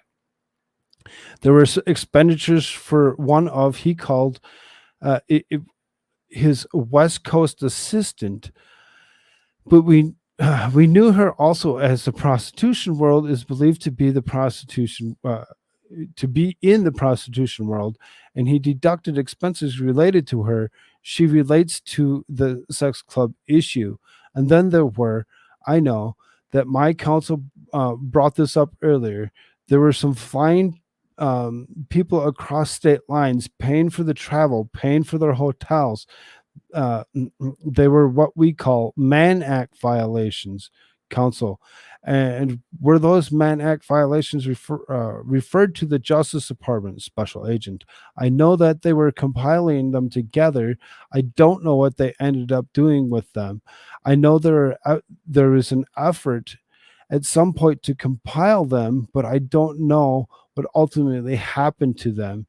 Gary Shapley, an IRS whistleblower who is a supervisory agent or supervisory special agent in the investigation, also explained how Hunter Biden expensed prostitutes. just prostitutes. It's okay. It's okay that to expense a prostitute. You can write that off in tax waivers, can't you?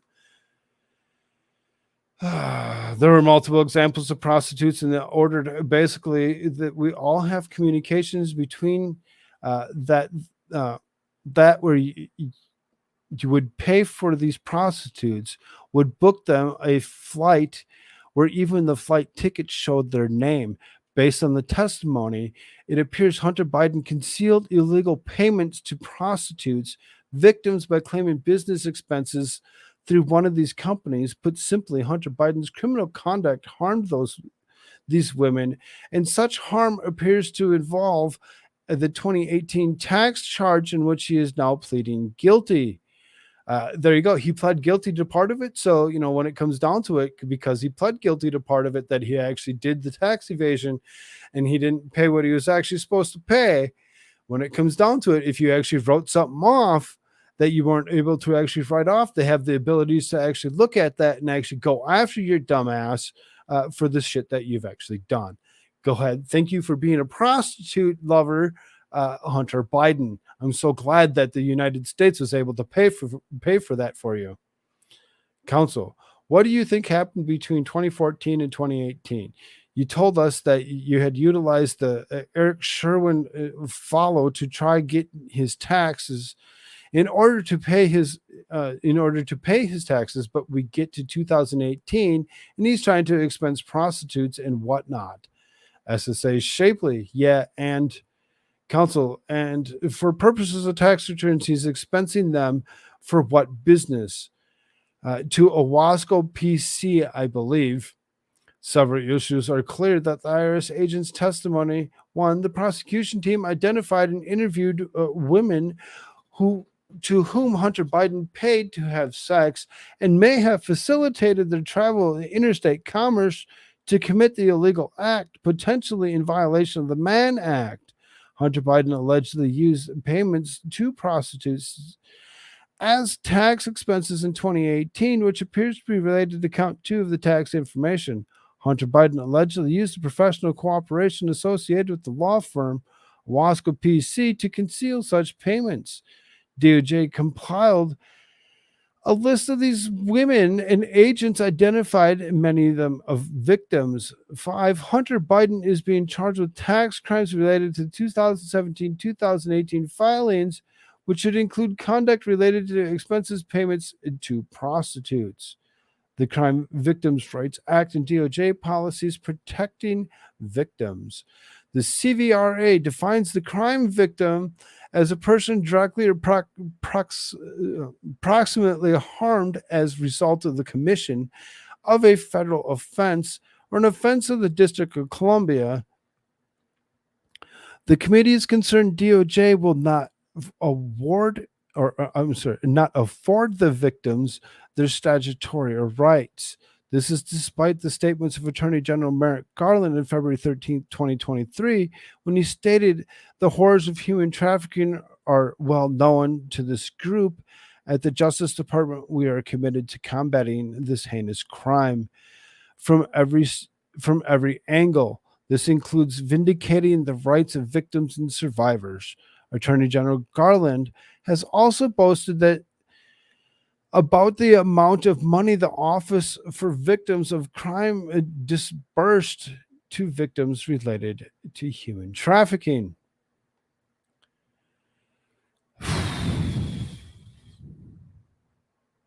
Hunter Biden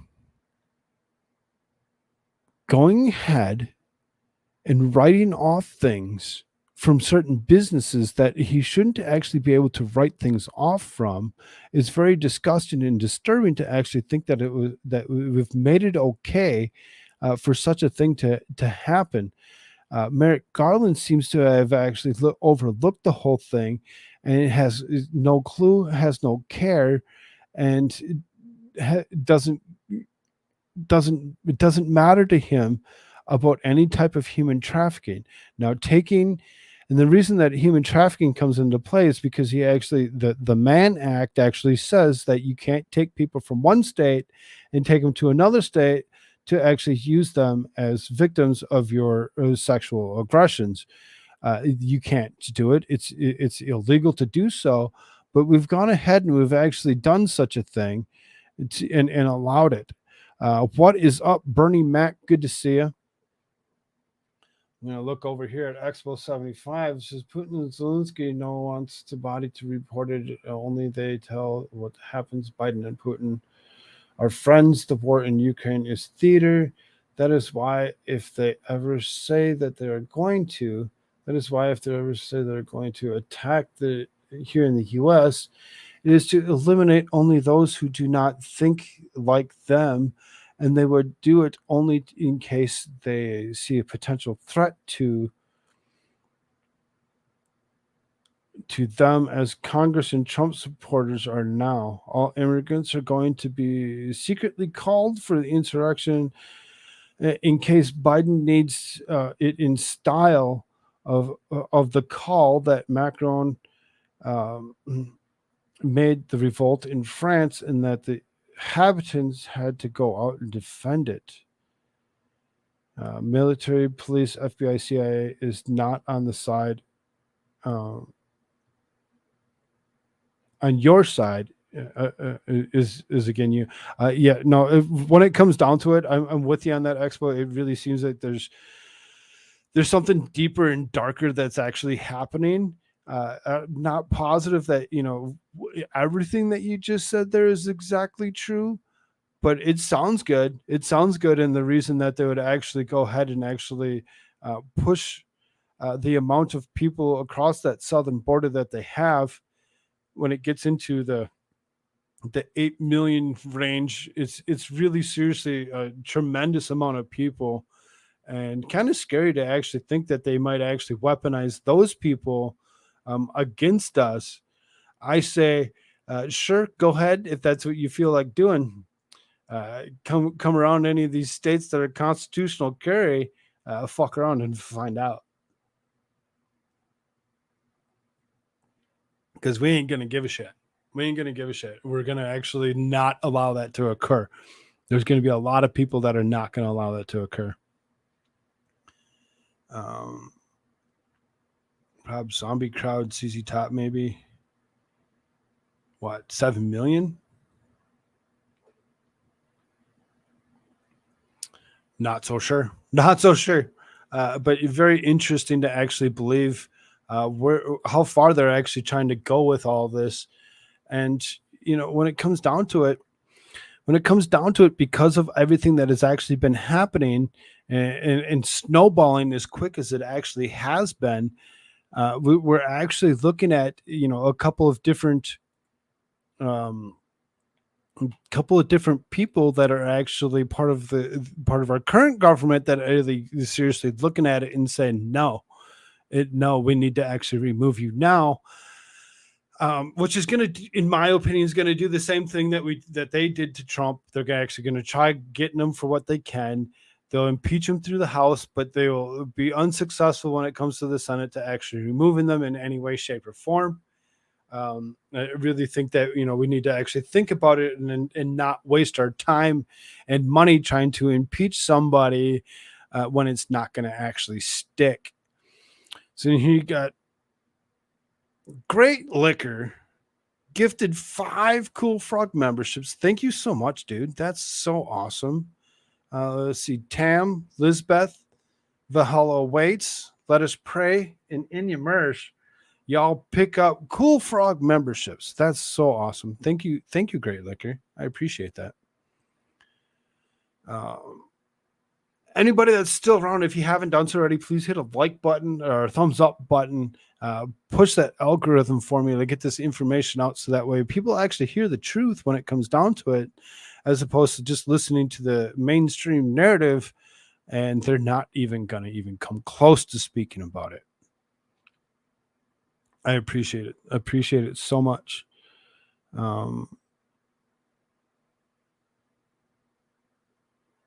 We've been needing to buy more weapons. Now looks like a good time. Yep.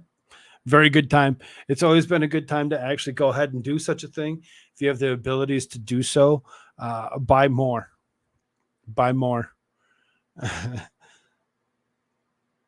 Done and done. I got you, Audrey. That's fun. So awesome. I'm going to go mess with Nick now. Good showing. Oh, awesome. Have fun over with Nick. You get bored, come back. Come back, and I'll be here for a bit yet. McCarthy hints at Biden impeachment over crimes Trump was impeached for asking about.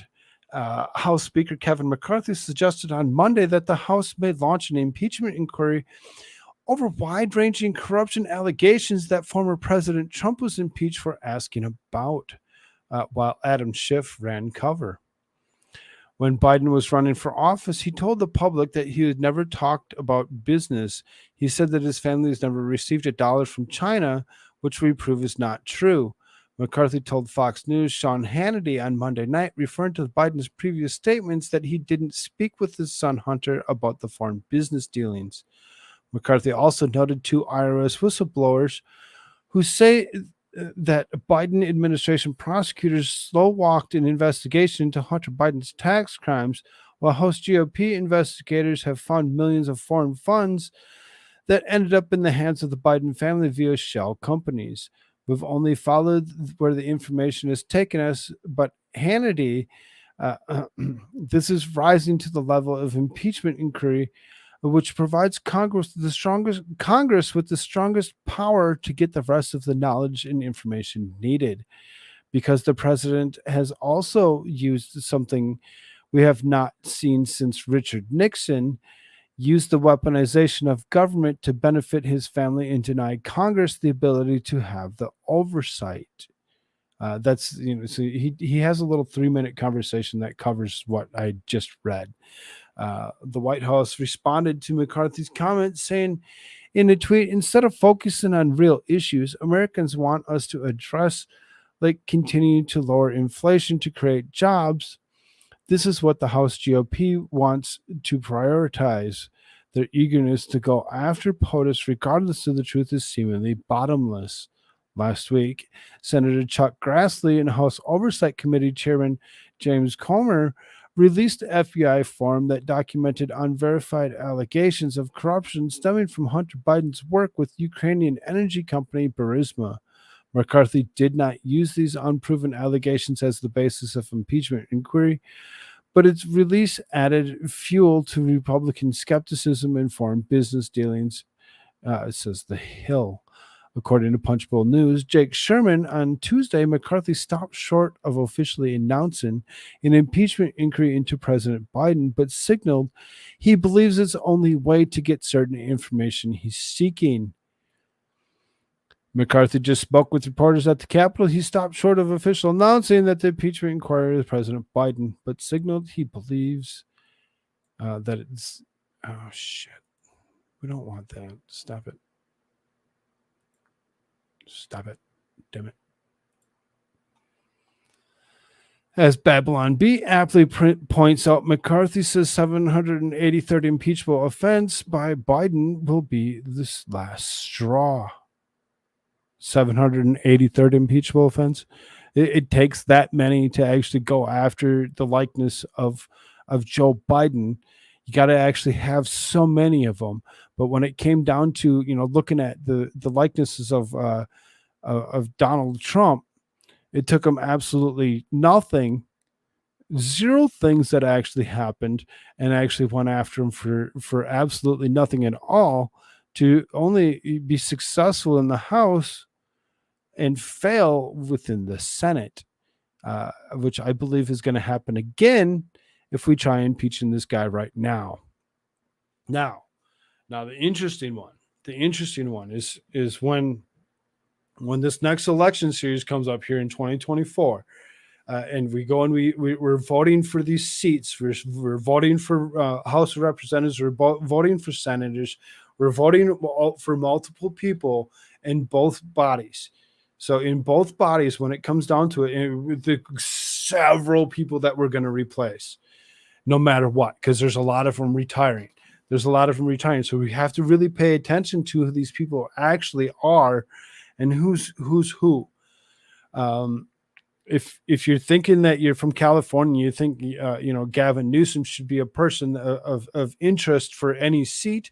You should probably not do that and maybe go for somebody else, whoever it is that's running up against them, for the simple fact that I believe thoroughly that we're going to actually be looking at a Michelle Obama, Gavin Newsom ticket.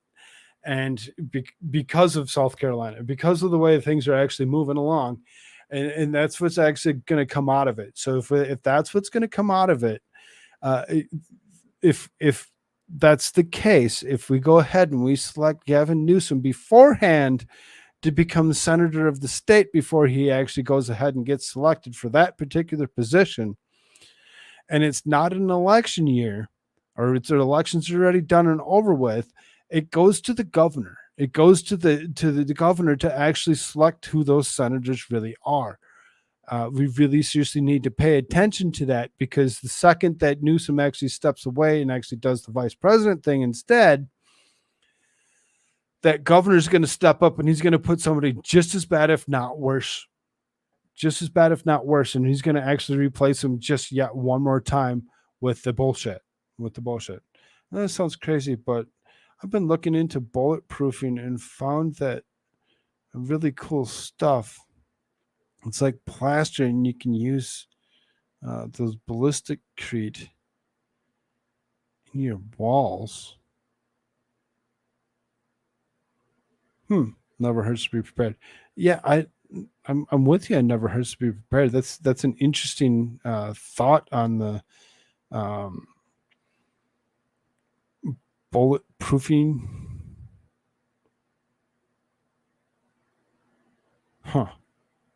That's fun. That's pretty cool, Audra.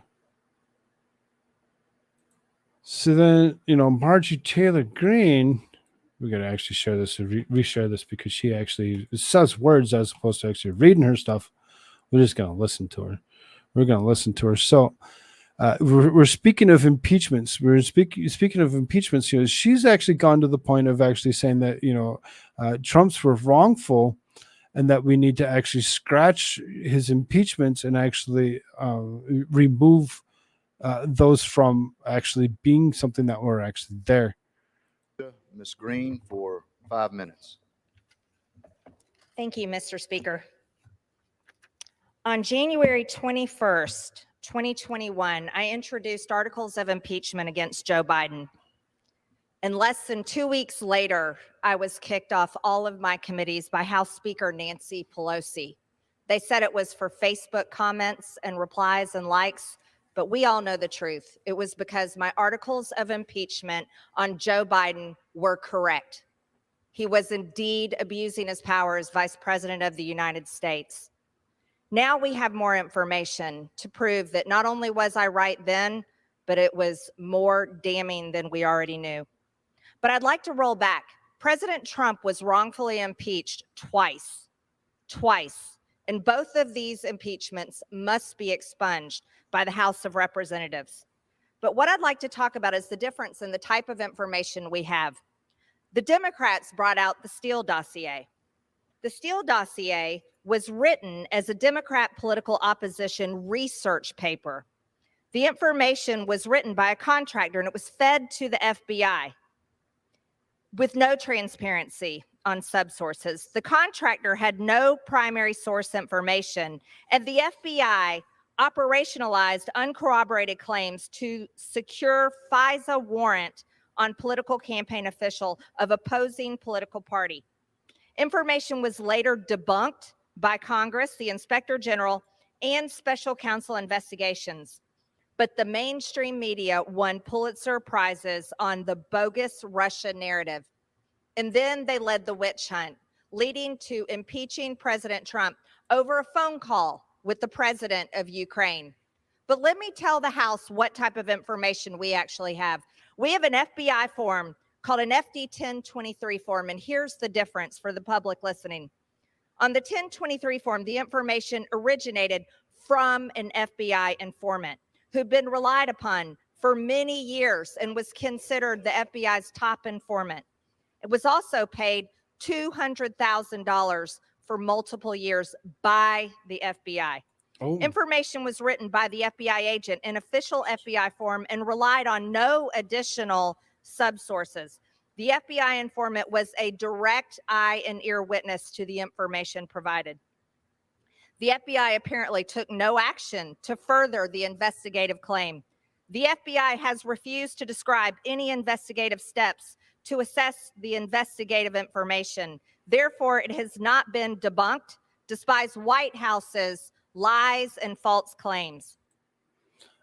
Marjorie Taylor Greene, as based as she is, and as far as it goes, I really seriously hope that a lot of people start waking up to the situation that is at hand and who's doing what, where, and why, and why we're actually looking at expunging somebody like Trump stuff to only turn around and actually try pushing the same crap on on Joe Biden, because of his dealings. Joe Biden's are legit, and I have a feeling the reason that they're actually trying to bring this up to actually get this expunged would be for the fact of actually trying to actually bring Joe Biden up and actually physically impeach him permanently, disallowing him from ever stepping in the foot in government ever again. When they do, we need to all be potentially scared at the situation, as well as, we know who actually gets to move up next. That would be the likeness of cackling Kamala Harris. McCarthy would move up to be your vice president. And then that lady out of Washington, the state of Washington, would be the Senate pro tempore would actually become your Speaker of your House, because it doesn't need to actually be somebody that's in the House to be the Speaker of the House. It just needs to be somebody, and that's why it's allowed to actually be like that. It doesn't need to be anybody in particular. If they can actually get this expungement to actually work and actually go ahead and release Trump from any wrongdoing with and around, Russia, and all of that crap, we could actually maybe get somewhere with the rest of this and actually impeach the likeness of Joe Biden through the House. Again, I don't see it actually sticking through the Senate, as just like Trump's didn't actually make it through the Senate. Especially now that there's been a couple of senators that have actually moved themselves to the left because they felt it necessary to actually do so, making it no longer a 50-50 swap, so that way we don't have to actually worry about Kamala Harris having to actually step up and do her job as the president of the Senate. On Koolfrogg today, YouTube, on my home page, on my homepage had your live, and it asked me what I think of that suggestion. YouTube on my homepage had your live, and it asked me what I think of that suggestion. Did you tell it hell yeah over and over again? That's what we're going to do. I want to watch them every single night for the whole potentially 4 hours. The mainstream media has largely ignored the story or parroted the White House false claim. What does the FD 1023 form tell you? I'll tell you exactly what it says, because not only have I read it, I also have it in my possession right here. And this is a form that the entire American people, the entire public should have, because it's unclassified. But Christopher Wray, the director of the FBI, forced us to read it in a skiff and would not hand it over to us. Thankfully, Senator Chuck Grassley released this form because it was provided to him by a brave whistleblower.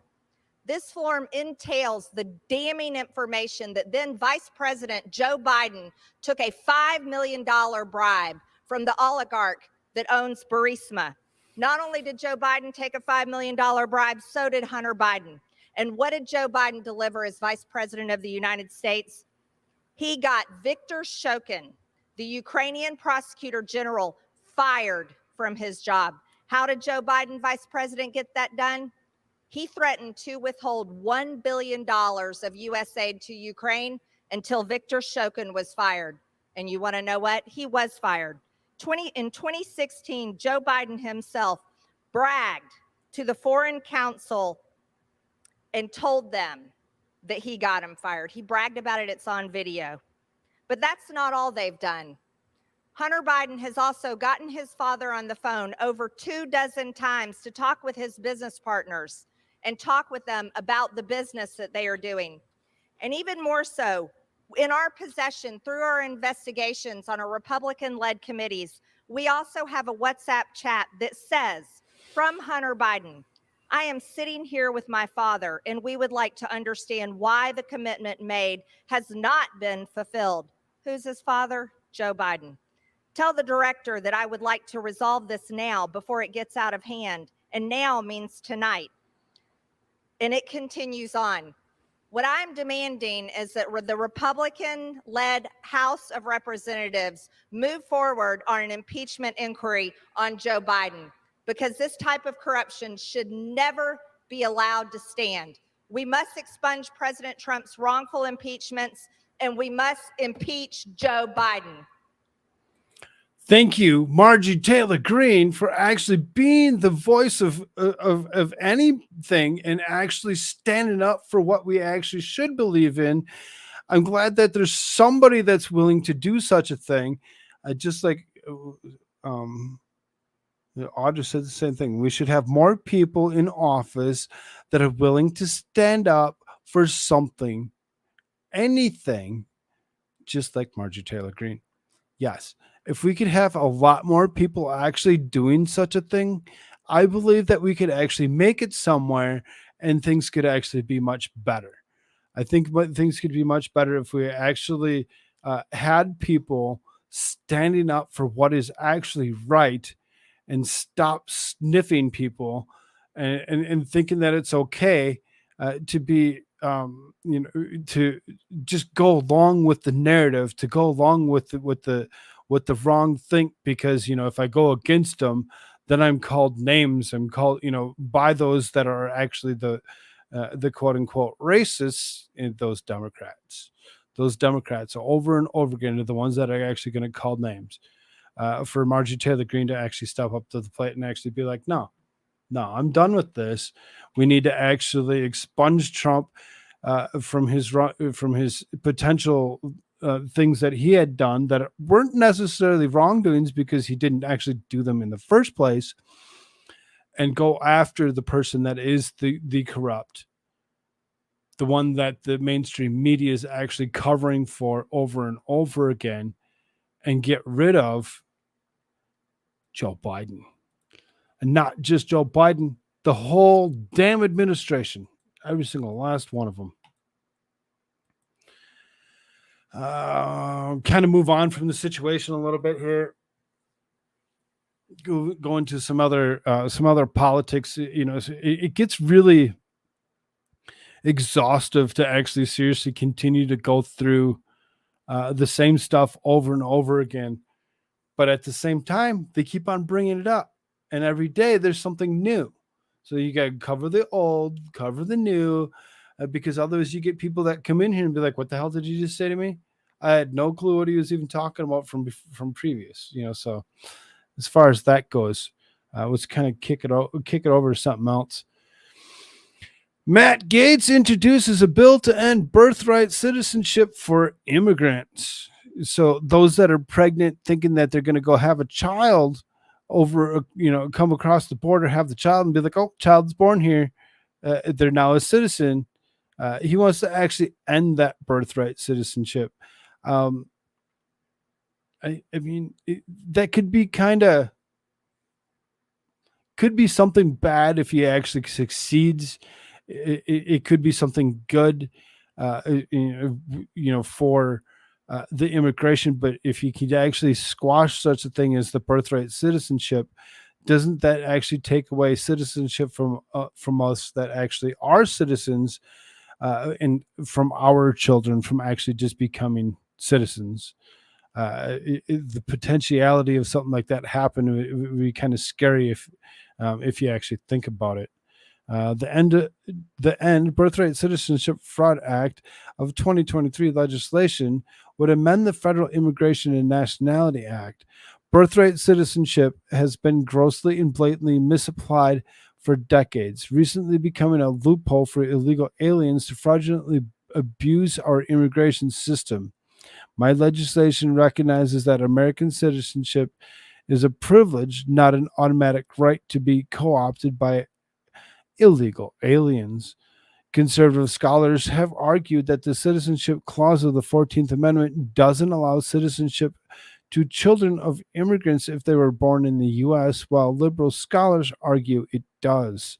The legislation is introduced before Department of Homeland Security Alejandro Mayorkas questioning in front of the House Judiciary Committee on Wednesday. Again, when it comes to this birthright citizenship, okay, it might be fine for some, but still be scared for our own actual citizens having children here and potentially being marked wrong, to then all of a sudden have to actually fight to actually get that citizenship back. I really don't know if my thought is actually good on that or not, or not, but that loophole needs to go away. Gosh, the potential loophole people could find in the revision is scary. Yeah, exactly. You could, there's so many things that you could really kind of go at fault under if we actually did that wrong. We don't want people to do things wrong. Y'all haven't done so already, please hit like buttons, thumbs up buttons, hit that stuff up for me and actually get this to actually that algorithm up just a little bit, and share this out to the places that you've never seen it shared out to before. Let your friends know where you like to hang out, and let's do it. Sorry, I got lost in a rabbit hole looking for a song you mentioned after you mentioned music. Found it. It's beautiful. Porter's Gate, Wood and Nails by Josh Garles. Didn't think I'd make it back. I don't even know what the song is. I'd have to actually look it up myself. Porter's Gate, Wood and Nails. I'm gonna actually copy that, paste it somewhere. Here you go. Okay, so Mark Zuckerberg could face a year in jail as GOP moves to hold him in contempt of Congress. Fox News correspondent Hillary Vaughn confirmed that the House Republicans plan to move forward with holding Mark Zuckerberg in contempt of Congress. Fox News, Fox, has confirmed the House will move forward to cite Meta CEO Mark Zuckerberg in contempt of Congress. House Republicans say the social media giant has not turned over enough documents that would shine a light on the company's censorship bans. Vaughn said, Sandra, this is all part of the House Judiciary Committee's investigation into whether or not media coordinated by the White House and the executive branch to censor people on their platform, and by extension violating the First Amendment rights of users on their platform. I mean, it's social media. Social media seems to actually have their own thoughts and opinions on where your First Amendment rights actually are. And maybe, when you actually speak of First Amendment rights, you should across the board apply the same exact term to everybody and allow anybody and everybody on any social media platform to say whatever it is that they wish, regardless if they're on X or YouTube or Rumble or wherever it is. Stop censoring people. But Meta has handed over documents to the committee. The committee, though, says these documents do not suffice. They're not actively complying with the subpoena request for information. They first issued the subpoena back in February. In May, the committee reached out to Meta saying that so far what they turned over is insufficient and that they were failing to comply. Today, Meta handed over even more internal documents to the committee, but the committee sources on the committee told me that that is not enough. Meta is reacting to the scheduled hearing to try to cite Zuckerberg for contempt. Telling me this, we began sharing documents before the committee's February subpoena and have continued to do so. To date, we have delivered over 53,000 pages of documents, both internal and external, and have made nearly a dozen current and former employees available to discuss external and internal matters, including some scheduled this very week. But in the committee's contempt report, we're getting insight into what they say they needed and they did not get from Meta saying this. The committee has particular need for Meta's internal documents, which would shed light on how Meta understood, evaluated, and responded to an executive branch's request for directives to censor content, as well as Meta's decision-making process to censor viewpoints in the modern town square. Now, Sandra, if held in contempt, Zuckerberg could face up to a year in jail, but that's only if the DOJ or the U.S. attorney were to move forward with prosecution. That is not very likely. And it's not very likely that they'd actually prosecute him and actually put him in jail for anything. I don't see it actually happening. For somebody to actually come up and be like, well, we need to actually, hold him in contempt of Congress and make him sit in jail for, up to a potential year for his inability or, whatever to actually handle documents correctly. He's just another guy that's on the face of the planet that's just as corrupt as any other when it comes down to it. And I guess if we're going to go after him, but make it freaking work. If you're not going to make it work, stop with the bullshit, stop wasting our money. That being said, I really do like Jim Jordan, but it seems as though he's the one that's actually going after Zuckerberg for what it is. Dumb. Presidential contentions. So DeSantis in a car crash, but uninjured while heading to Tennessee event, campaign says. So, he gets into a car accident with his own convoy. So his Florida Governor Ron DeSantis was in a car crash Tuesday morning while in his way to campaign event in Tennessee, but he was uninjured. This morning, the governor was in a car accident while traveling to an event in Chattanooga. He and his team were uninjured. Further information about the wreck was not immediately available. We appreciate the prayers as well wishes and the nation's continued protection while the campaign trail. Very short and sweet to the point, whatever, just kind of be like, oh, he was in a car accident. That's interesting. Huh. So, when you think of a car accident, you don't think about how did he get in the accident? Who all was part of the accident? How did the accident actually seriously occur? And, they went very vague at first. And I'm like, really? You're going to be that vague? You're not going to tell us anything? And then they get into it.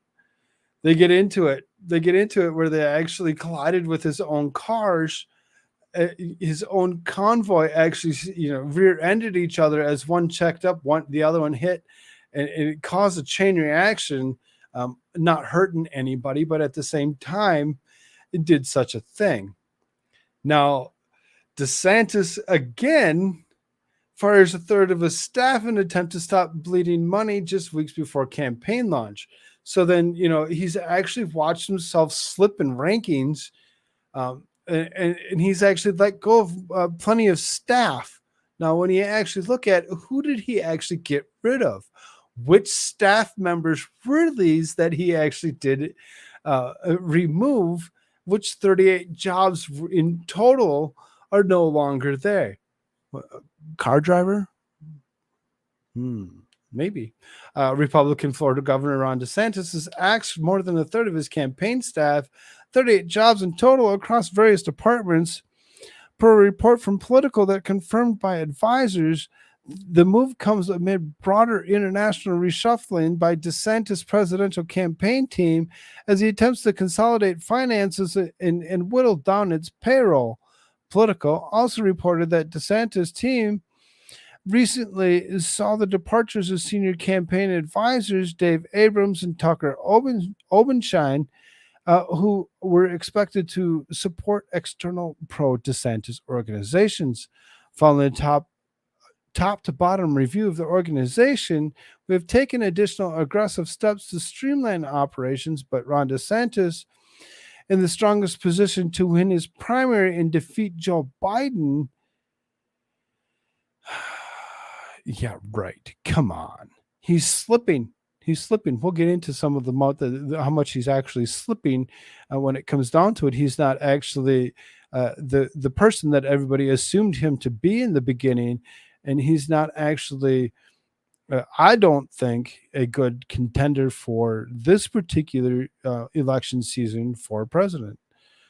Governor DeSantis is going to lead the great American comeback, and we're ready to hit the ground running as we head into an important month of the campaign. Politico reported that Peck conceded last week during a donor retreat in Deer Valley, Utah, that the campaign had gone over budget in various areas, which will allegedly be ameliorated by limiting travel and decreasing the scope of events. Oh, limiting travel. Limiting travel. Why? Because you got rid of the actual good driver. You kept the other one on that actually just got you in a car accident. Is that what's going on, Ron DeSantis? Or as Trump likes to call you, DeSanctimonious? It's so bad. It's so bad that he's actually gone to the point of having to actually remove his own staff in means to actually, put himself in that position to actually become anything of relevance. I don't like the guy. I don't think the guy is actually currently right for this position. Koolfrogg is a hardworking man. I went to Home Depot, the pharmacy, and he's still going. We're only a couple hours into it. We're only about 2.5 hours. I got quite a few more articles left to go.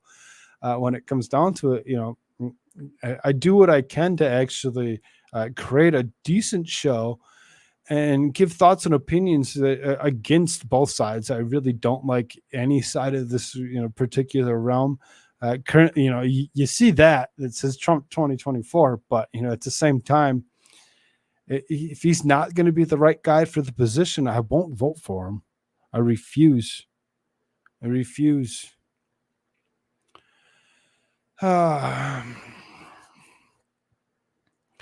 Judge kills Biden's immigration policy for being too similar to Trump's. Okay. You didn't like anything that he had done. You had removed any executive order. You went against anything and everything that Trump was about. You called him names.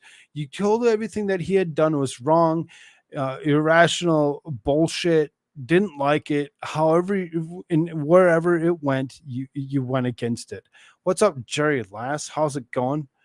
Doing a shit job at my job. I'm gonna stay at home dad and decided to fuck it and let the kids stay up late. Yeah, see, I make sure mine is actually taken care of by this time or whatever, so that he actually doesn't come in here to bug me while I'm actually doing this as the night job of being that at-home dad that I actually get to be as well. I appreciate it that there's other people in this world that are actually doing the same. Don't change that schedule too much. You change the schedule too much, you're going to have problems for a week or two before you get them back on a good schedule. I didn't like DeSantis at all. He told Florida voters he would be their governor. He was using them, which means he's a politician. Also, his stance on free speech and the death penalty. Boo. Yeah. See, yeah, not necessarily is every single politician really good for any job. I'm with you on that one. I don't really think that he's actually in the correct position for what we would like it to actually be. Um, hey, gotta let him have fun once in a while. Yeah, you do. You do.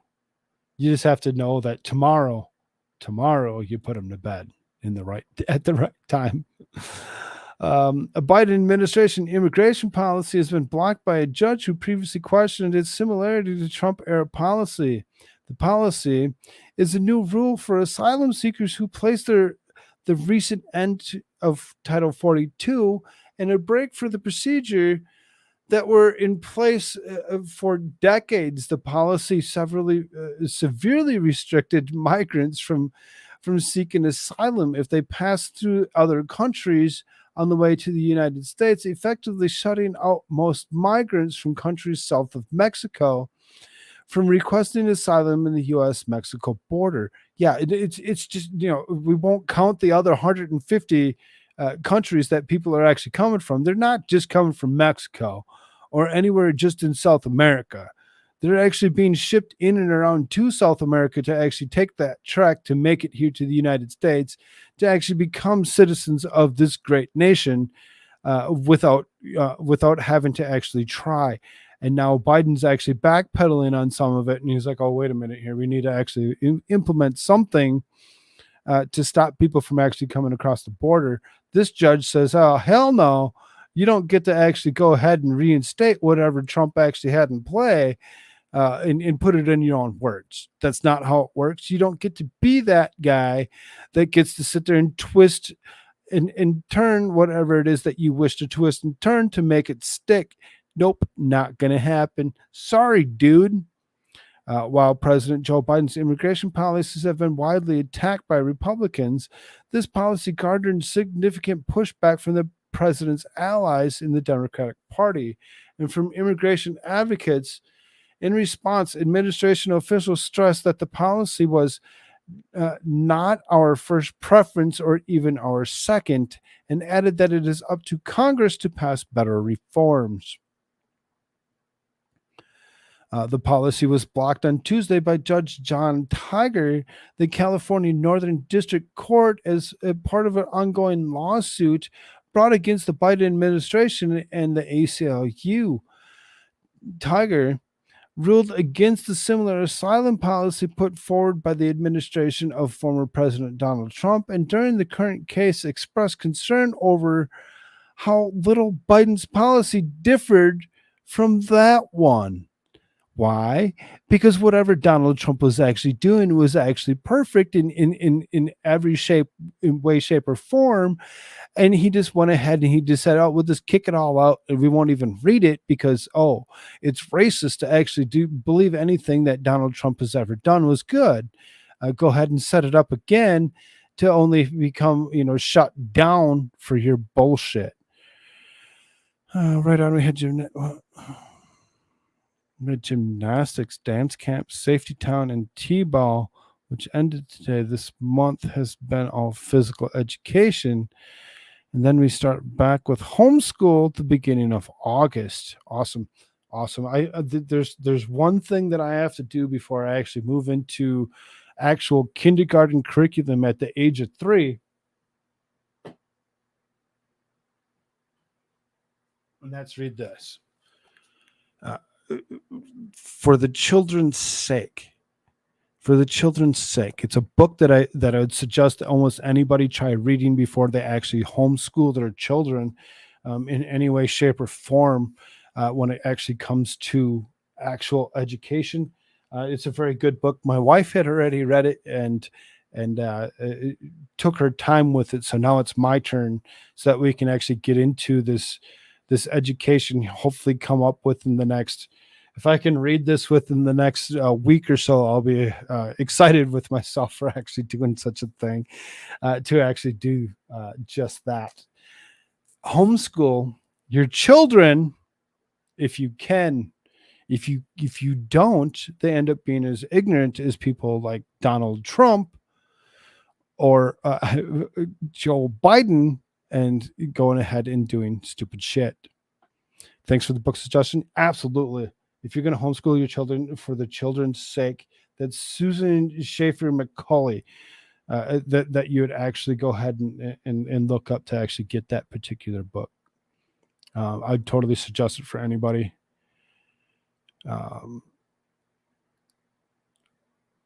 We'll kind of move on with some of this goings on here. It says former GOP senator enters New Hampshire's gubernatorial race. Oh, you're going to step down as a senator. Okay. There's another seat open for another senator's seat. Isn't that something? Former Senator Kelly Ayotte, a Republican in New Hampshire, will seek for governorship of New Hampshire in 2024. The candidate announced on July 24th, ending speculation about her political future. The battle to protect our live free and die way of life must continue. I'm running for governor because New Hampshire is one election away from becoming Massachusetts, one election away from becoming Massachusetts, from becoming something we are not. The Republican, 55, served one term as the U.S. Senate from 2011 to 2017 before losing her bid for re-election to current Democrat Senator Maggie Hassan in 2016. Prior to her time in Washington, Miss Ayotte served from 2004 to 2009 as New Hampshire's Attorney General. I was born and raised here. I raised my kids here, and you know what? I'm going to die here because the state and its people are different. What we have here is worth fighting for. For Missy Ayotte to actually step up to the plate and actually, want to put her name on the line to do such a thing is awesome in itself. Divinity said, hello, how are you doing? Good to see you. Miss Ayotte's announcement follows Republican Governor Chris Sununu's revelation last week that he will not seek re-election in 2024. He was elected for his fourth term last year. In her statement, she praised Mr. Sununu as an excellent leader who has worked hard to defend our live free and die values to improve New Hampshire's quality of life. Adding to those comments, during the appearance of Fox and Friends, Miss Ayotte said, Governor Sununu did a great job, but there's going to be a vacuum there. Touting that New Hampshire's lack of income and sales tax, she again pointed to Massachusetts, which has both, as an example of what she did not want her state to become. As running for governor to make sure New Hampshire remains safe, prosperous, and free. To achieve those goals, Miss Ayotte said that as governor, she would prioritize public safety as part of the stemming and flowing of fentanyl into her state and enacting bail reform. We need to end the revolving door because we have a weak bail law that Democrats pushed that has allowed violent criminals to get back to our streets and continue to harm New Hampshire's citizens.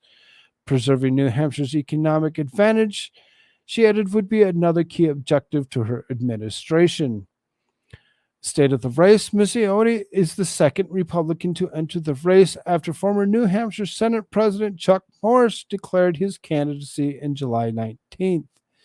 Like most everyone else in New Hampshire, I'm thankful for everything that Governor Sununu has done and to make New Hampshire the state it is today. I'm proud to have worked with him to put together a conservative, pro-job, pro-growth, family-first economic agenda that has made New Hampshire the envy of New England and the nation. The Granite State, she noted,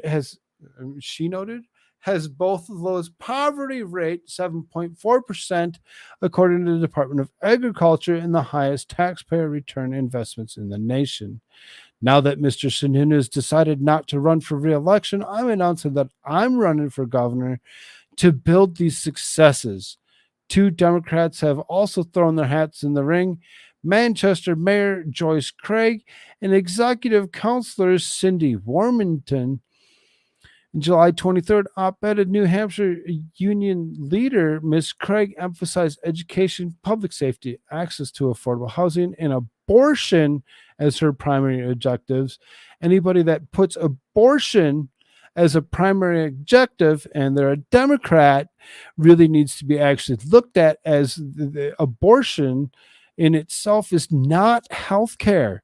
I don't care what you actually say, it is not health care. Only when it's between you and your private doctor. I have a proven track record of taking on difficult challenges and finding common sense solutions. I'm running for governor because too many families are being left behind, and we're facing extreme threats of access to abortion, attacks on LGBT community, and even threats of our democracy. That's what's at stake in this election. So meanwhile, this lady is wrong. This lady's wrong for the job. Miss Craig should never actually be even brought up, and should hopefully be wiped off the face of the planet. Just kidding. Maybe not that far. Meanwhile, Miss Warmington's campaign website characterizes her as the latest line of defense against Republican overreach and extremism, as the only Democrat in the state's executive council. Also a healthcare attorney, she started with legal practice in Sheehan in Gordon, PA.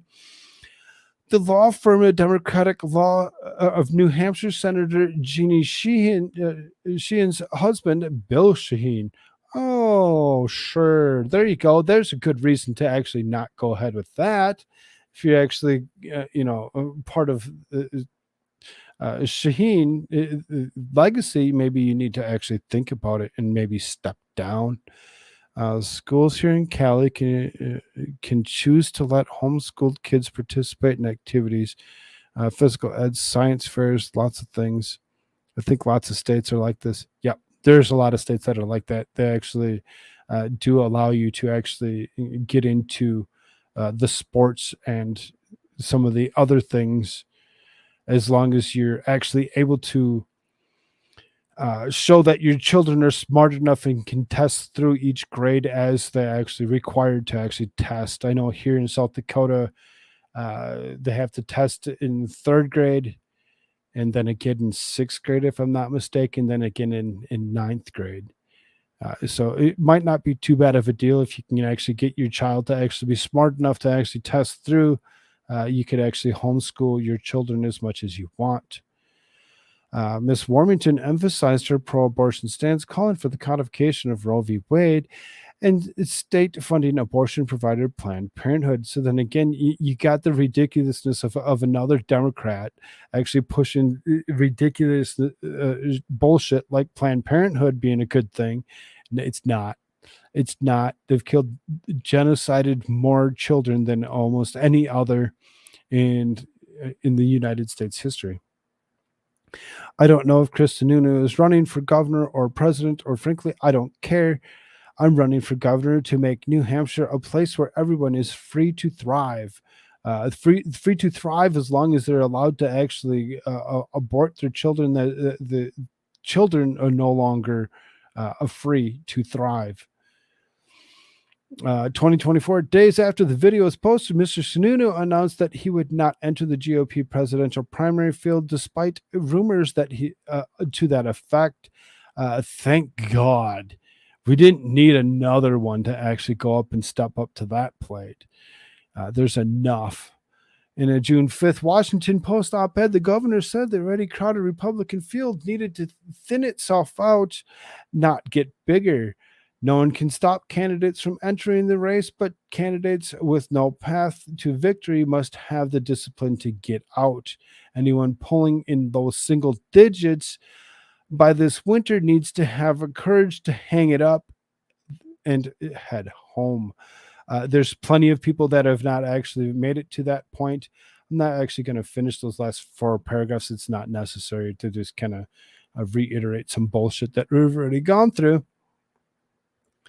Senator Rand Paul, fire damages building that houses office. Was it intentional? Was it intentional to go after a Republican senator out of Kentucky? The fires caused heavy damage to the Friday morning to the building that houses the Bowling Green office, Kentucky. Senators Rand Paul, as well as local law firm. Fire crews were called into the building in State Street around 2 a.m. Friday and found a heavy blaze. I'm sorry. Did that even come up? Oh, okay, it did. It did. Friday and found a heavy blaze that required additional units. Bowling Green Fire Department spokesman Katie McKay told the Daily News 6 units worked for hours to extinguish the flames, with firefighters manning aerials to get to the blaze. I really seriously, hopefully this wasn't intentionally set in a way to actually go after somebody like Senator Rand Paul, as if it was the case that somebody actually did something specifically to actually try hurting him in any way, shape, or form, can actually be brought up on federal charges of trying to do such a thing. What's up, Ellie Font? How you doing? Good to see you. I'll stand by HSLDA any day. Yes, homeschooling is the way to go. Really helped me help myself. And we won. I had no money. I respect them but local groups rock. Yes. Most cities do actually have homeschooling groups that you can actually get into, that you can actually be part of, to actually make things easier as you actually do homeschool your children.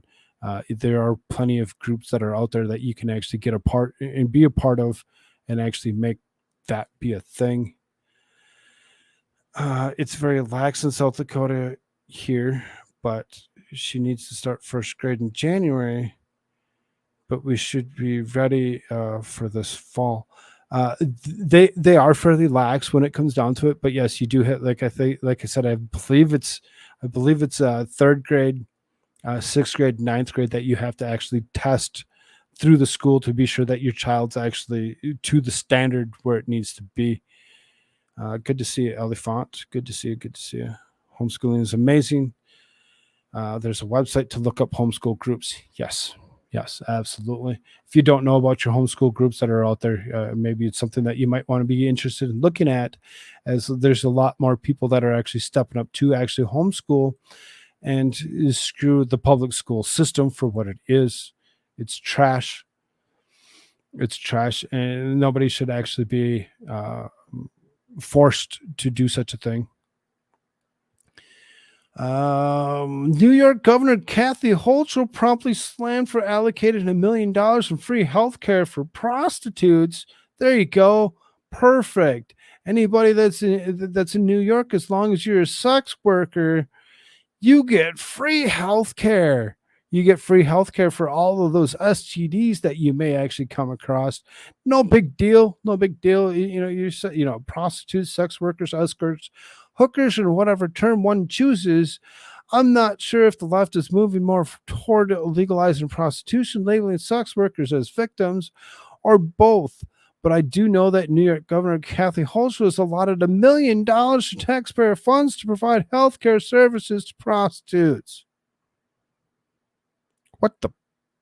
Are you kidding me right now? The New York State Department of Health has awarded the $1 million combined more than 2 years to 2 contractors to fund primary health care, sexual and behavioral health care, and dental care as workers in the world's oldest profession, as part of the state's new sex worker health pilot program. You got some bad teeth that you need fixed, you can't afford it. Go tell them that you're going around and actually sucking on something that you maybe not want to be sucking on, and you get some free teeth. There you go. That's the way to go. Thank you, Miss Hochul, for being so wholesome and disgusting at the same time. Perfect. Anybody that lives in the state of New York, there you go. You get to, be a sex worker. You get some money for all that doctor work that you might need done. So gross. But she needs no teeth to be better at her job. Oh, maybe. I don't know if you'd want a snaggle tooth though. So, somebody that actually has a snaggle tooth, you might want to actually have them go either remove it or get it fixed. Just saying.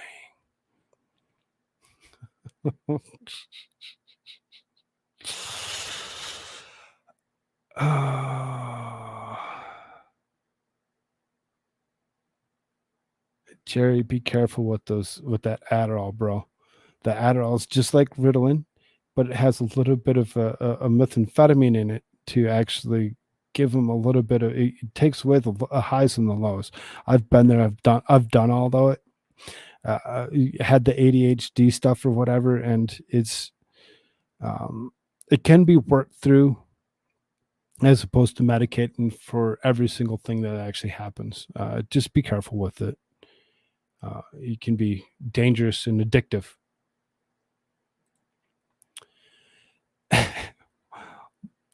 Watch Eric Adams, New York City's Democrats mayor, respond bizarrely to cursing protester.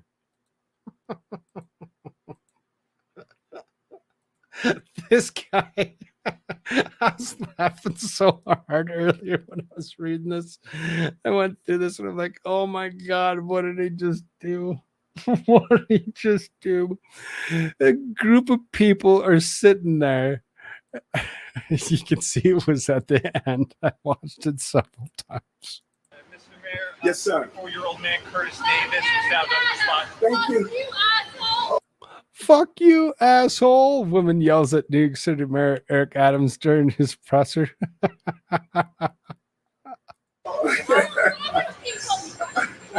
She said I'm messing with homeless people. You know that? One should be happy if someone wants to make love to them.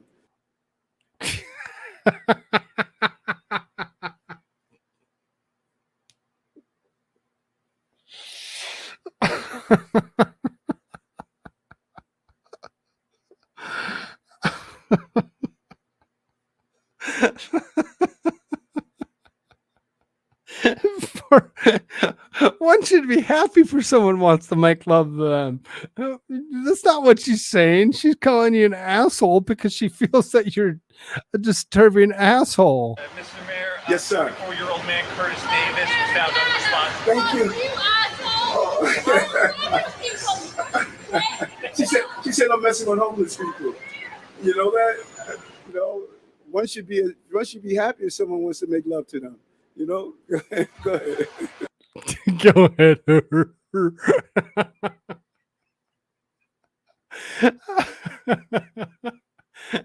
You got some winners in the state of New York for sure.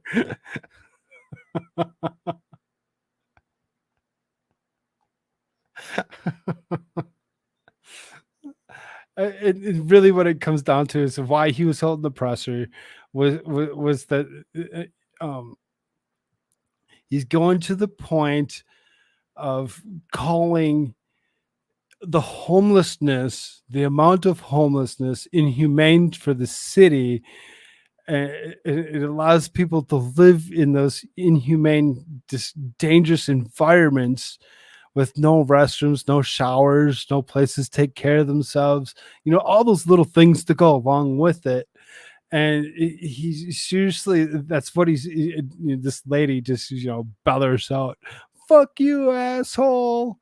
Quit messing with the homeless. And that's where he comes out. She says, I'm messing with the homeless people.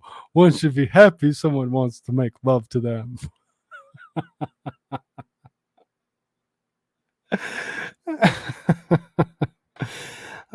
Hey, Koolfrogg, I'm racking my brain. People keep saying that one of MLK Jr.'s granddaughters, was in politics and is Republican, is rumored to want to run in the 2024 ticket. I haven't heard that. I'll have to actually look at that. I'll have to look at that and see what's up.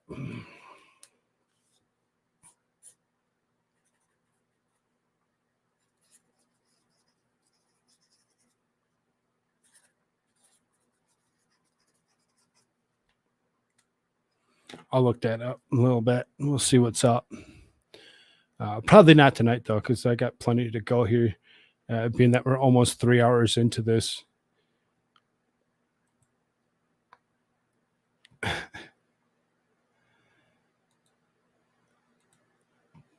We're almost not done with politics. We're not. There's so much. So like when there's a day off or a couple days off for like a weekend or whatever, it has the tendency to be that once you get to Monday or Tuesday, there's just so much. Corporate media calls for blackouts to solve climate change.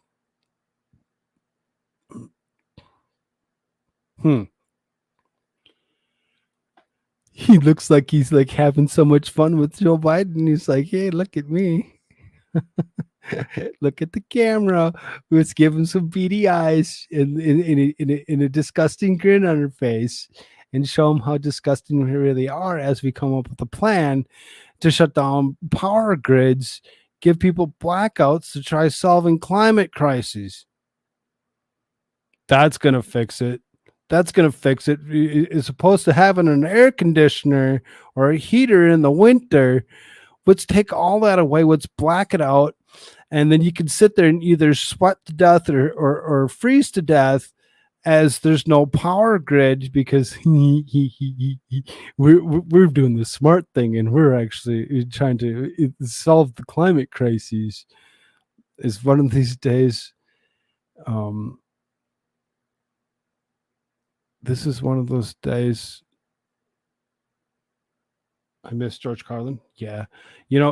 For a while, I only recently stopped actually playing it at the beginning because they were actually trying to actually give me copyright strikes for actually playing a bit from George Carlin, which it didn't happen every day. It was just on random, like somebody was actually flagging shows or whatever because they're just like, oh, let's find something, and they were flagging that particular where he actually goes out and says that the government's in our going to do whatever they can to actually hurt us in the long run, and they've been doing it forever. Anti-at check, what is up? Good to see you. Good to see you. Green agenda alarmists in the corporate media are now calling the widespread electrical grid blackouts for a greater good of solving the climate crises. In an article from Los Angeles Times, the establishment media outlet argues that it would be easier and less expensive to fight climate change if the public would be willing to live with blackouts. In the LA Times piece, writer Sammy Roth questioned what's more critical, keeping the lights on 24 hours a day, 365 days a year, or solving the climate crisis. It's not about just the lights, though. It's not about just the lights. If you're going to actually go and you're going to give us blackouts after you went ahead and you just took away our gas stoves and our generators and anything else that we use to actually keep ourselves actually operational in any way, shape, or form, what are you going to do with your blackouts when we have no electricity to actually use anything else? It's so fucking dumb. It's so fucking dumb. People just seriously are ignorant to the point. The push from the corporate media outlet aligns with the radical green agenda goals of Democratic President Joe Biden's administration.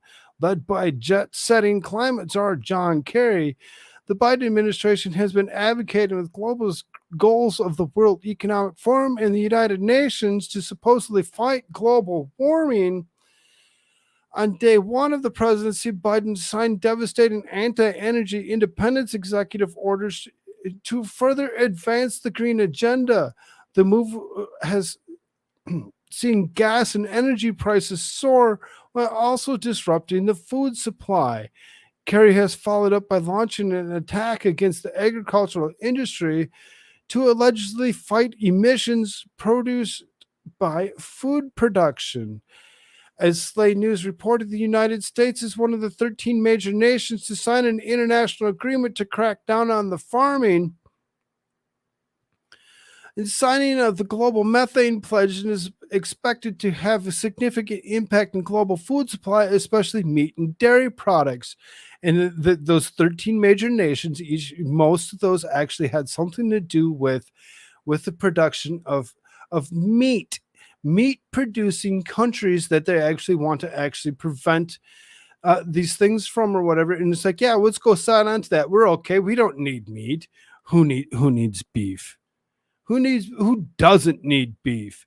That's one of the top things that you should be eating, not butter and not freaking bread for sure. I still like my bread. I get it. I eat a peanut butter sandwich in the morning usually, so it's that's kind of why I'm probably a little bit overweight. With most proposals designed to meet the globalist goals of world economic reform and UN, the allies of the Biden administration, they typically result in the public losing some quality of life. Aside from soaring energy and food prices, green agenda advocates and the liberal corporate media are now calling for public to put out the rolling blackouts to save the planet. This calls some climate activists to push for the power plants to be shut down in California. Those of you that we all love so much that live in California may actually want to actually think about it and be prepared for rolling blackouts.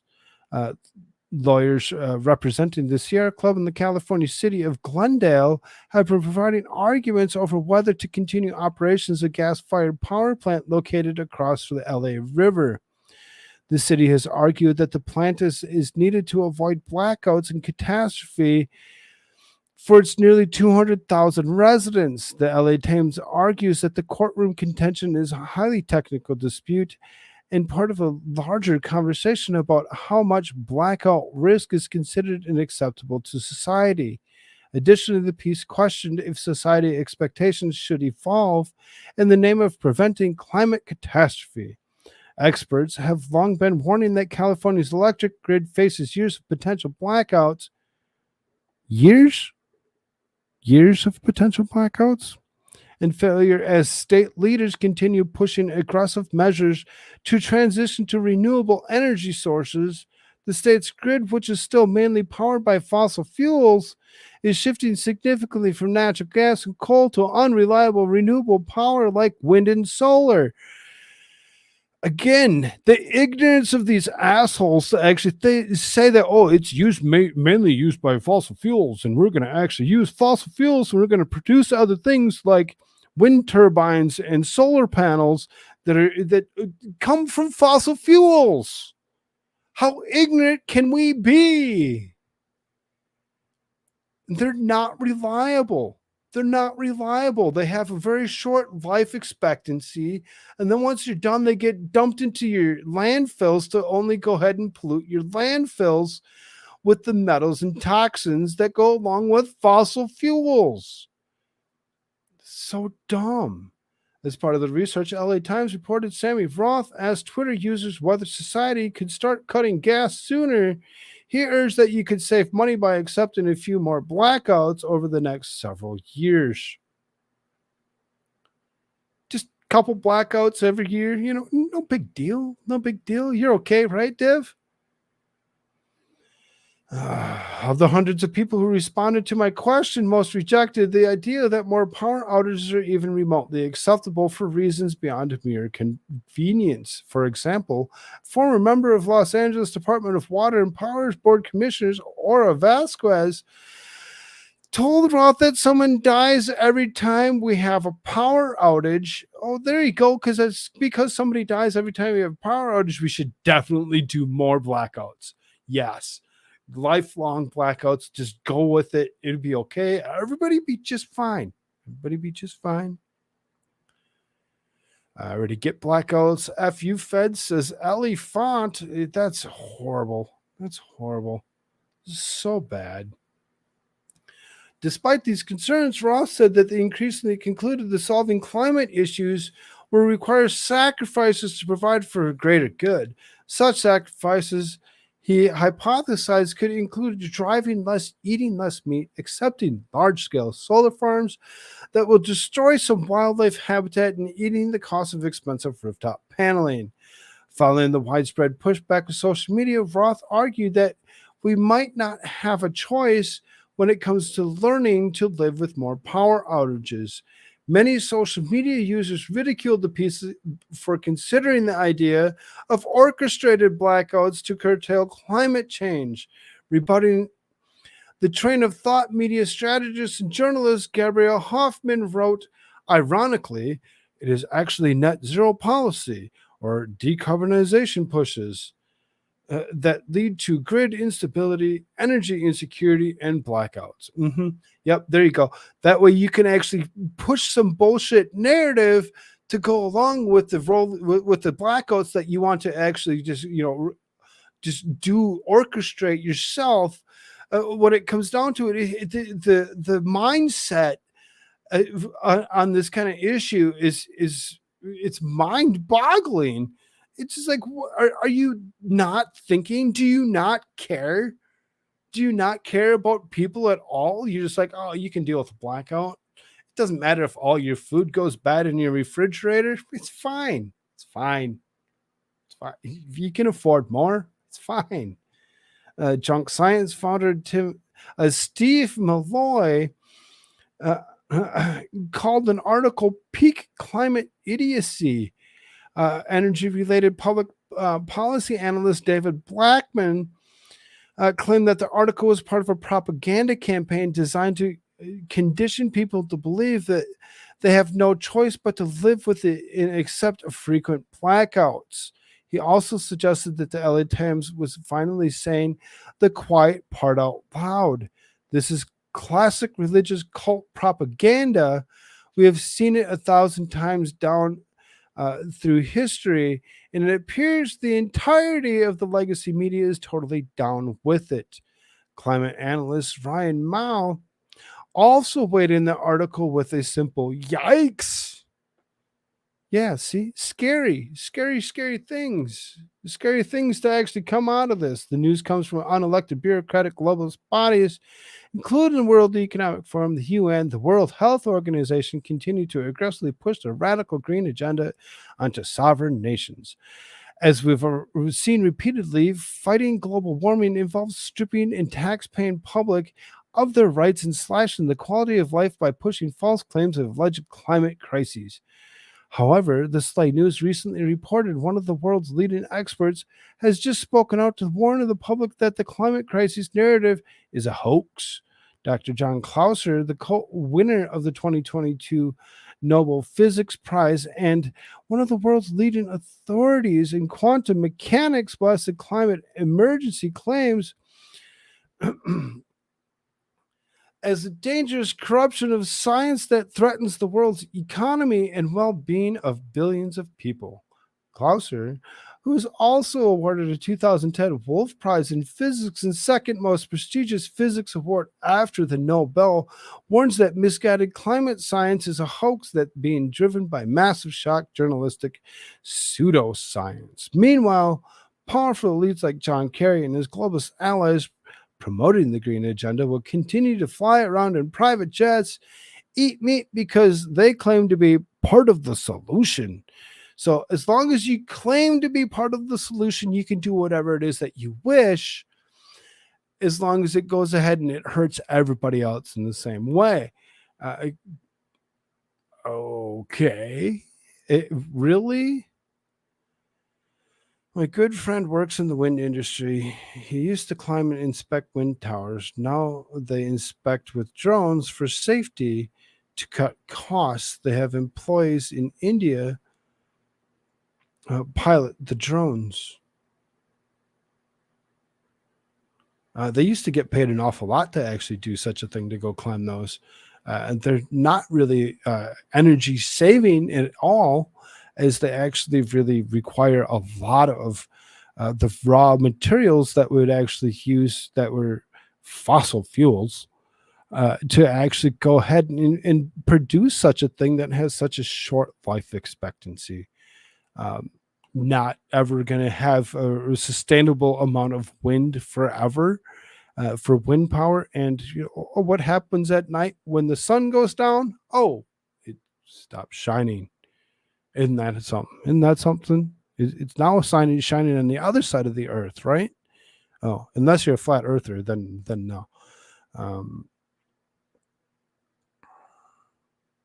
One of the USDA programs is SNAP, but I know they do give out peanut butter and boxes of food, but don't know the name of the program.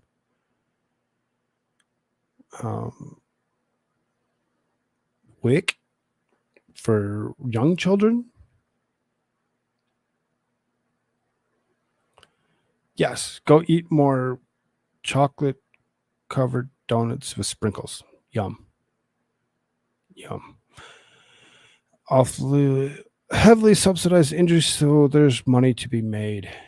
Of course, because a different program. I know it is. I was just trying to. You said it wasn't SNAP, so it's the only other one I can think of.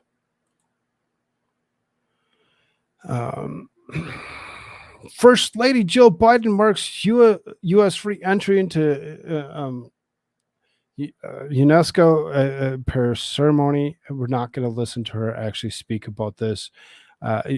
We were actually removed from this. We weren't actually part of this for a while. For her to actually go ahead and re-raise a flag to actually be part of the UNESCO thing or whatever is really kind of disturbing in itself. It's something that we really don't need to be part of.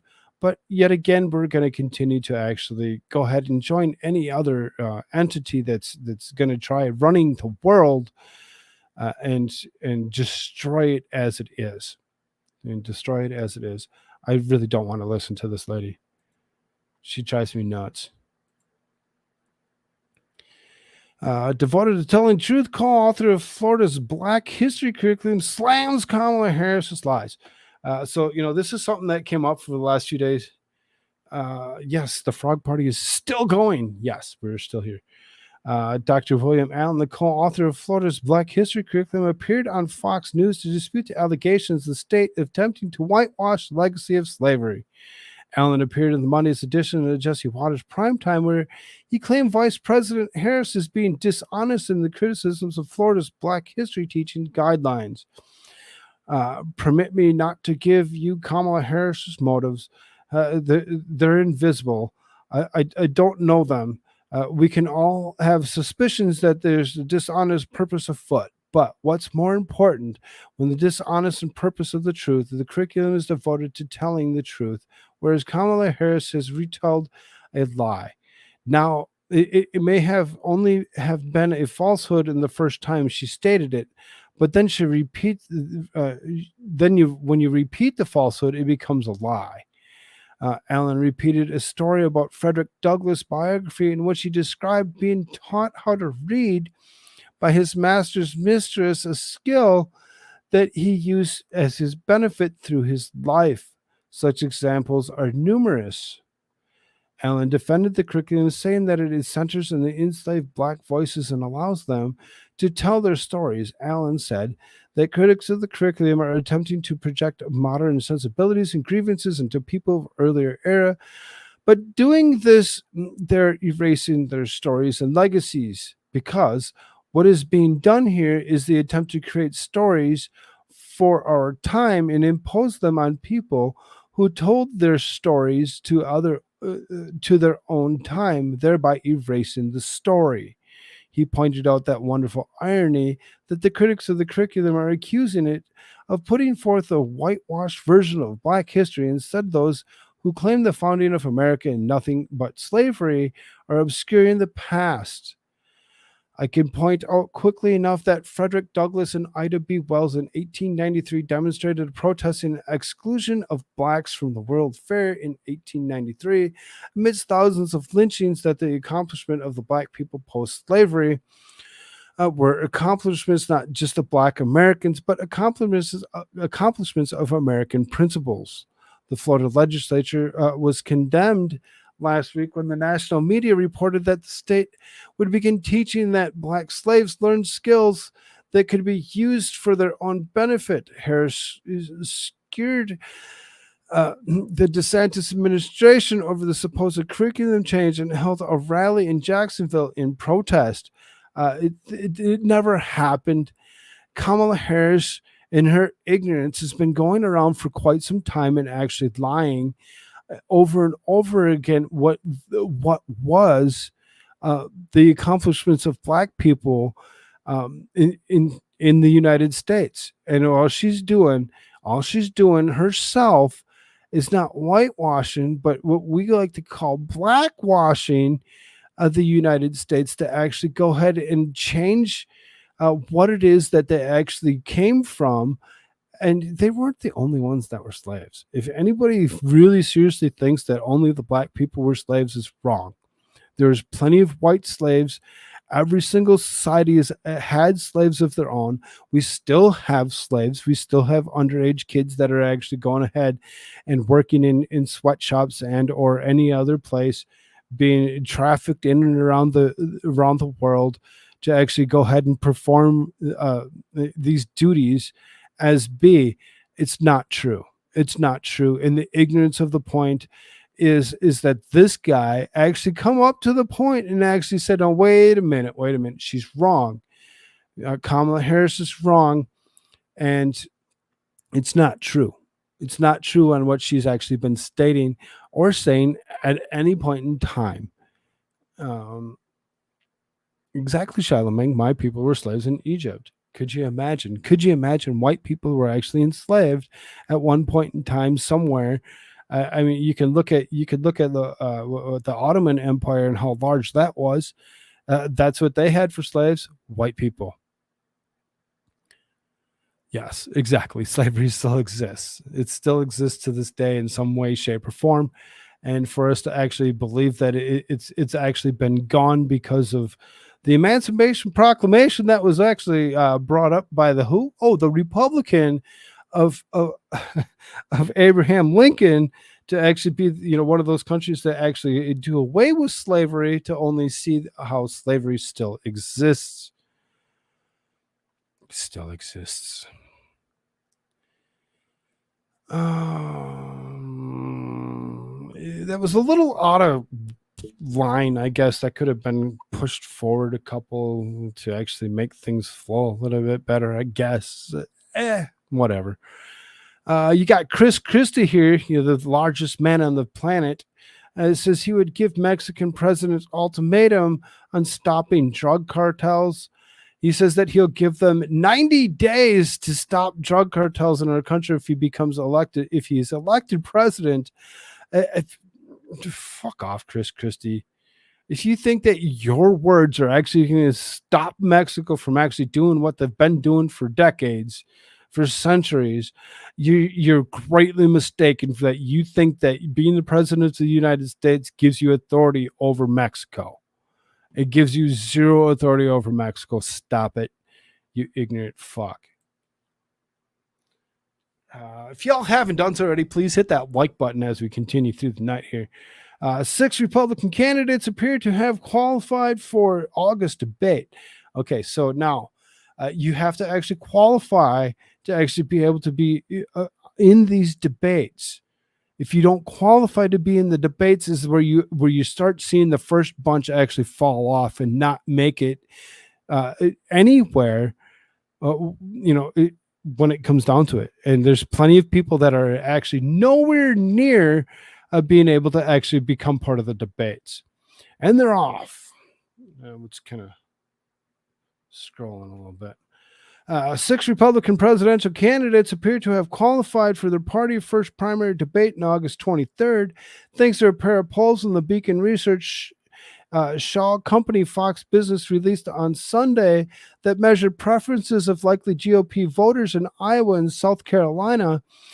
Based on 538's analysis, the two surveys increased the number of total polls that can, according to Republican National Committee guidelines, qualify a candidate to be on stage, qualify a candidate for the stage to 5. So you can see here's your candidates, your candidate list for those that are running for president in 2024. You got polls, donors, and then both. So Donald Trump at the top, polls and donors in both. Then you got DeSantis, Vivek Ramaswamy, Nikki Haley, Tim Scott, and Chris Christie are all qualified. Mike Pence only has the polls. He doesn't have enough donors. Doug Burgum doesn't have the polls and has the donors. Asa Hutchinson, Francis Suarez, and Will Hurd have neither one of the polls or the donors to actually be qualified to actually be part of the campaign, to actually, or part of the debates to actually go up for this campaign for Republican national conventions. And when it comes down to it, because there hasn't been enough for these people at the very bottom of this list to actually go ahead and actually be part of anything, those 5 people may not actually make debates. If they don't make debates, it's going to hurt them even further. As you can actually see, Mike Pence is part of that list. That former vice president should have maybe done the right thing, and maybe he would actually be in contention next time. But guess what? When you fuck around, you find out, and this is what happens when you don't actually have the polls or donors to actually be able to go up on that stage. You don't get to debate. You don't get to debate. You got to have so much stuff in play, and they don't have very many days left before this first debate actually comes into play. If they think that they're actually going to be part of it, they better start working their asses off to actually get somewhere. I don't really see them actually. My ancestors are from Ireland, so no need to say more than that, of course. Another was the Mayflowers and indentured servants in the fascinating story that gained his freedom. Isn't that something? Isn't that something? But for whatever reason, we keep on going past that and actually looking, the other way and saying, "Oh, that never happened. That didn't exist." Yeah, it did. It totally existed. It totally existed. But whatever. Let's go with that, and let's not actually believe anything is actually true. My grandmother and her brother were the only family she knew who didn't die of the concentration camps. She lost touch with them in New York shortly after landing.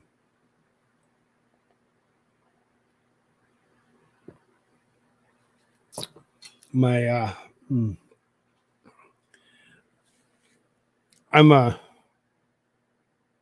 fifth generation. I'm a fifth generation here in the States.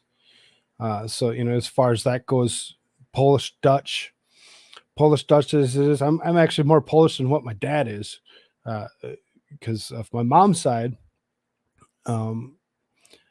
Both sides had issues when it came to just that, and that's all.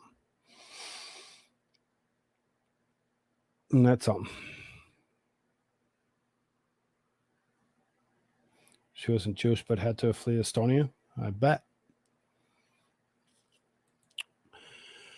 16 states made it harder to vote this year, but 26 made it easier. 2 years ago, the biggest battles of the state legislature were over voting rights. Democrats loudly and sometimes literally protested as Republicans passed new voting restrictions in states like Georgia, Florida, and Texas. This year, attention was shifted to the other hot balloon issues, but the fight over the franchise has continued. Republicans have enacted dozens of laws this year that will make it harder for some people to vote. Everybody should have an ID anyway. You can't do a hell of a lot of things without one. But this year, voting rights advocates got some significant wins too. States controlled by Democrats and Republicans have enacted more than twice as many laws expanding voting rights as restricting them.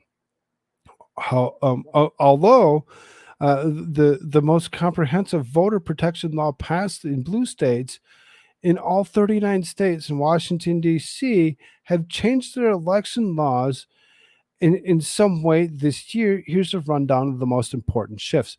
There's a lot of them here, so we're going to actually kind of skim through this. We're not going to actually take our time as we probably should, but Ohio enacted a big election law package that removes non-photo IDs from a list of acceptable voter IDs, limits counties to one ballot drop box each, gets rid of early voting in the day before the election, moves up the deadline for applying to vote absentee, by 4 days and shortens the period of accepting properly postmarked absentee ballots after Election Day by 6 days. It shortened the period of accepting to 6 days. 6 days afterward is too much. It should never actually be anything after that day. And I get it. Absentee ballots are a little bit different than mail-ins, and thank God that they actually, are actually putting that as absentee ballots and not mail-ins. Voter IDs limits counties to one ballot drop box. There shouldn't be drop boxes. You should only have to vote for it on that day. If you didn't make it that day, too bad, so sad. You should have actually signed up for an absentee ballot. There shouldn't be a drop box where you can actually just go and dump as much as you want. Mississippi adopted a law that prohibits so-called ballot harvesting, a favorite target for Republicans who falsely believed mules stuffed ballot boxes to do certain things. Specifically, this law prohibits anyone from except a family member, household member, caregiver, or mail carrier from collecting and delivering someone else's absentee ballot. Which is fine with me. When it comes down to it. I don't really believe that that it should be something that we should really be really all that concerned with. As most people I think would actually be smart enough to go ahead and be able to just go to the ballot box the day as needed.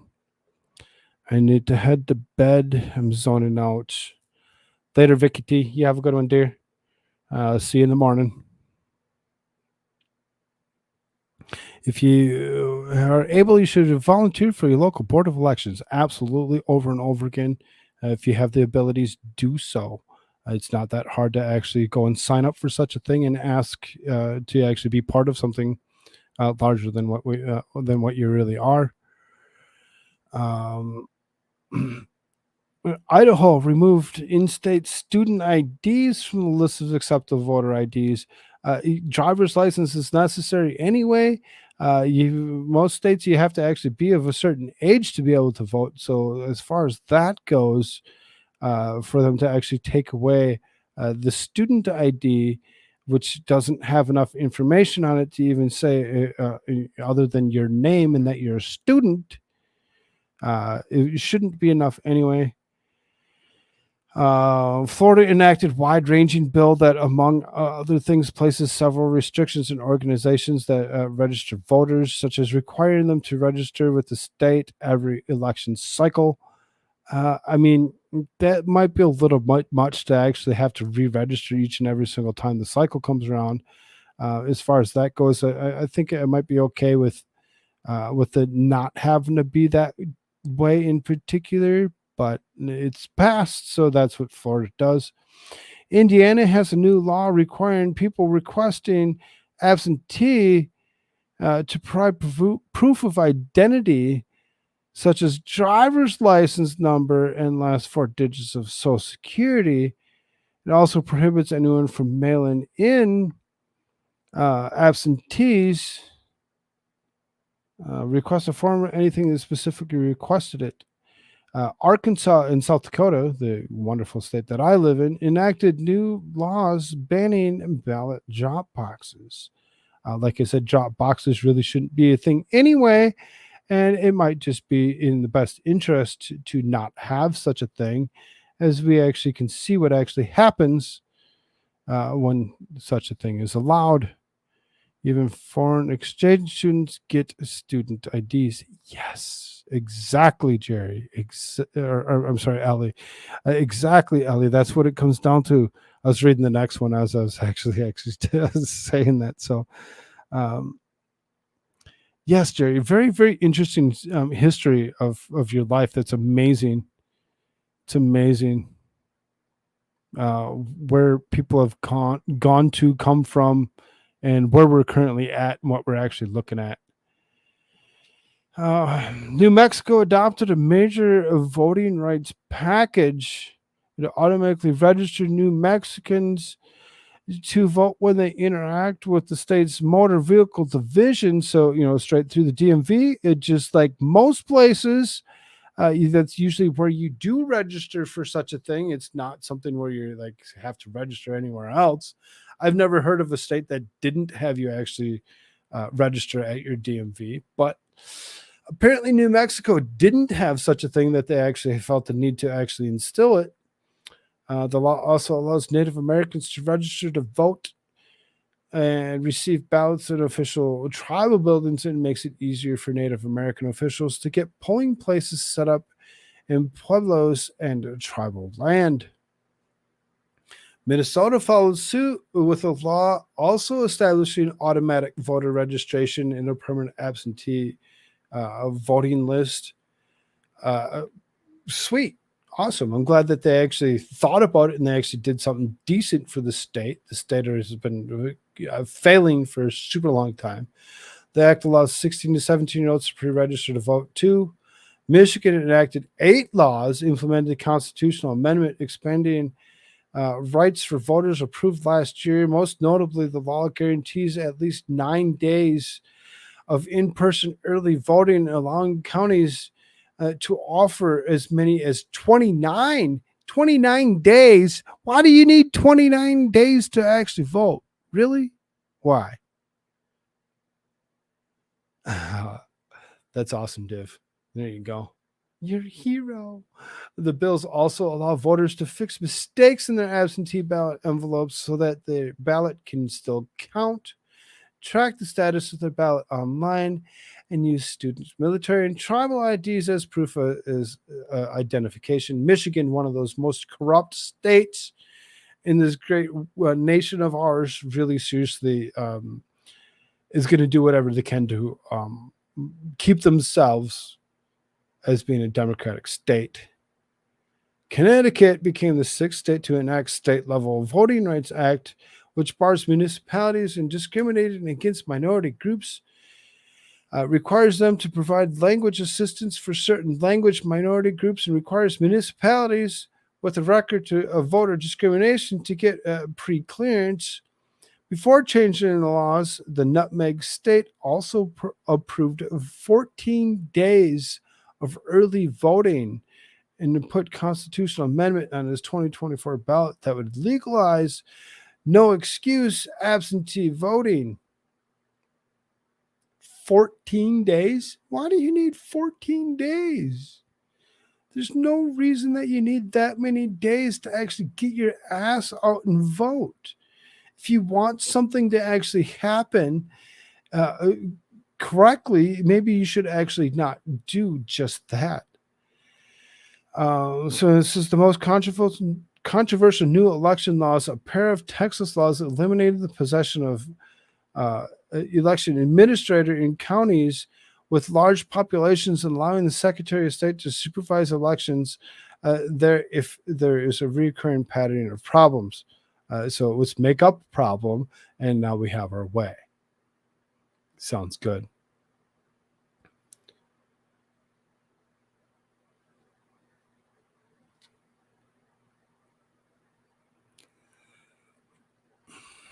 All right, so we're going to actually move on from this election shit. Oh, never mind.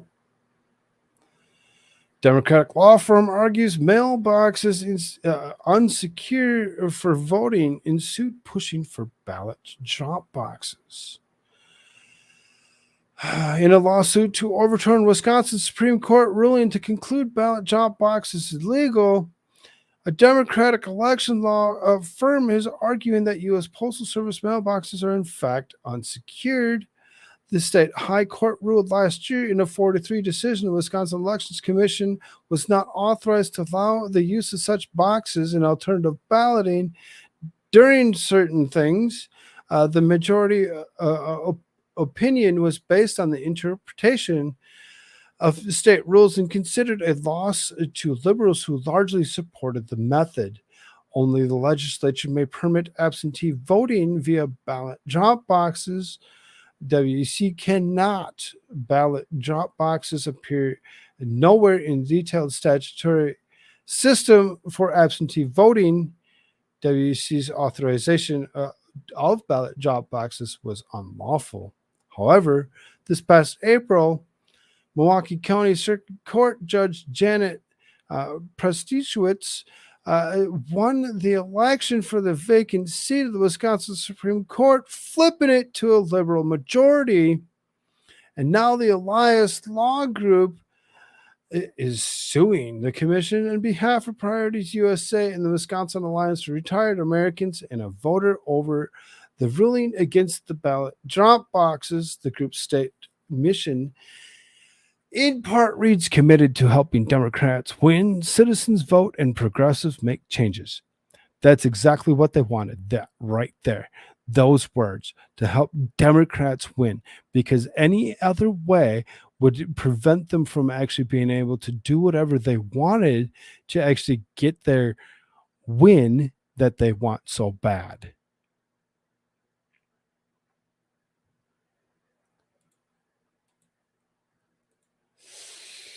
IRS ends unannounced visit to taxpayers. Ooh, yay. Good thing that we actually just spent so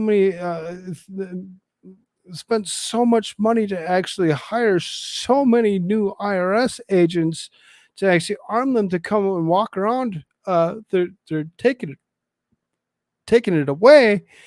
The IRS on Monday said that they're ending its decades-long practice of agency revenue officers making unannounced visits to taxpayers, citing concerns over agent safety and an increase in scammers. Yep, believe right, in your own safety, huh? Unarmed agency employees would visit homes and businesses to collect unpaid taxes and unfiled tax returns, except for a few unique circumstances. Unannounced visits will immediately end and be replaced with mailed letter of taxpayers to schedule meetings with the IRS said. The growth in scam artists bombarding taxpayers has increased confusion about home visits by IRS revenue officers. Sometimes scam artists appear at the door posing as IRS agents, creating confusion for not just taxpayers living there, but the local law enforcement.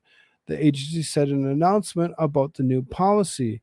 IRS Commissioner Danny Warfel said the visits created anxiety in both taxpayers and the agency employees. Good thing we just spent so much money to actually increase the likeliness of IRS showing up at your door for them to actually just turn around and shut it down and be like, okay, now that we got the money, don't show up. Let's send them some mail instead. Funding allocated to the IRS is next year's under the Inflation Reduction Act will also add more staffers to focus on compliance work, the IRS also said. The decision to limit home visits is part of the IRS Strategic Operation Plan, which was launched in April following the passage of the Inflation Reduction Act. So ridiculous for us to actually go ahead and actually hire so many extra IRS agents, employees, and then spend the money for them to actually be part of something that they should actually supposedly do that we're totally against, because they shouldn't actually be armed and shouldn't be showing up at your door anyway, for them to actually just backpedal and just be like, well, we're not going to do that. We're just going to mail stuff. Am I done with politics? I'm done with politics. I'm so done with politics. Yay! Past the politics. I need some transition screens or whatever, like at the beginning, put up politics, put up world news, put up something just regular news. Politics are over, something. I just need to figure some of that out. Detransitioner files blockbuster lawsuit against doctors who aided her sex change when she was only 15 and left her disfigured. So another one.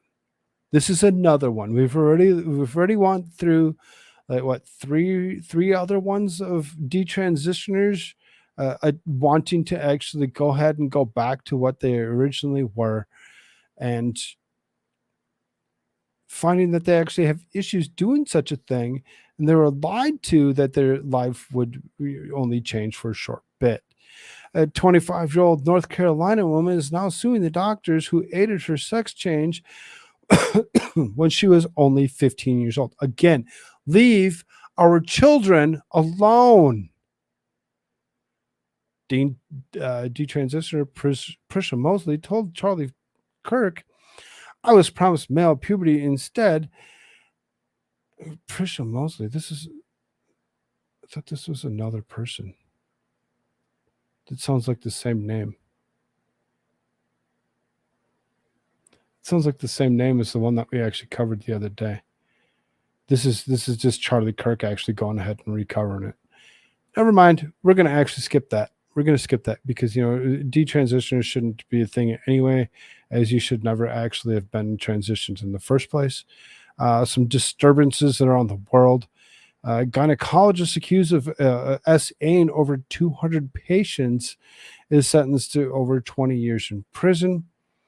New York, gynecologist who SA'd vulnerable and trusting patients for over 2 decades. The prestigious New York hospitals cried after he was sentenced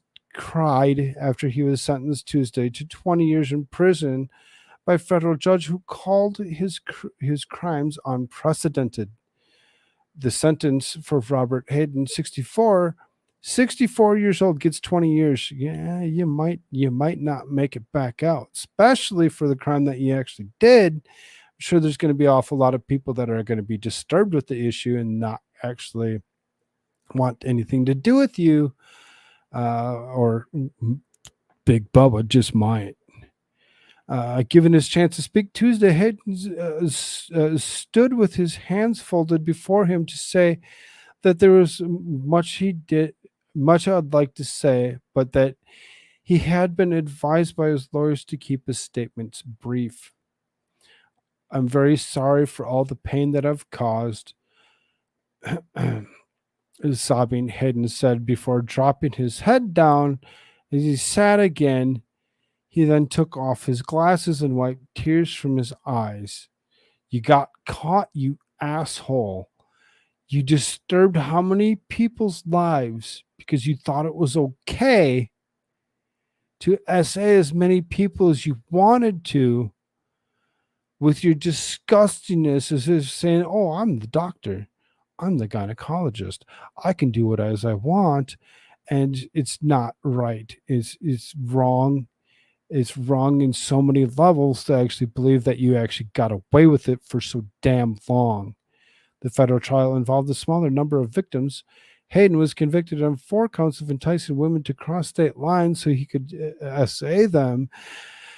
9 victims testified in the trial describing how Hayden molested and during gynecological treatments. This started in the 1980s as a prominent hospital, including Columbia University, Irving Medical Center, and New York Presbyterian Hospital. Allegations of misconduct during examinations first surfaced in 2012.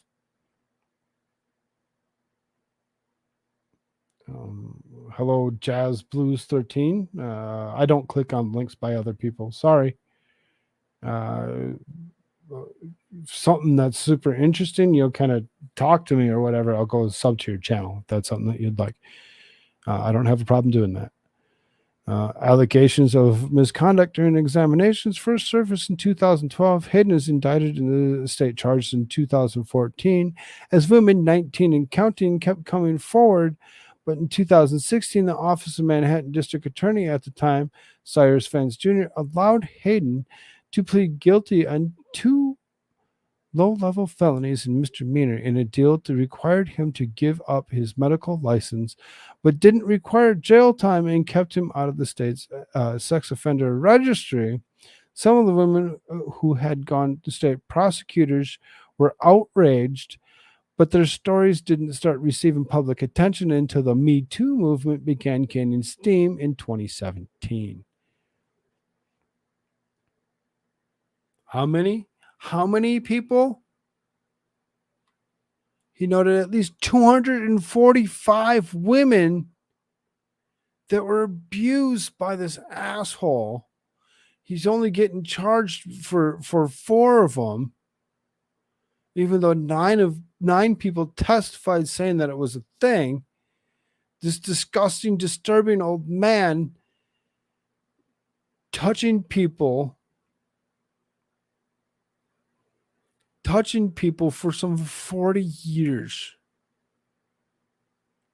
Thinks that he's sad now because he got caught. Gross.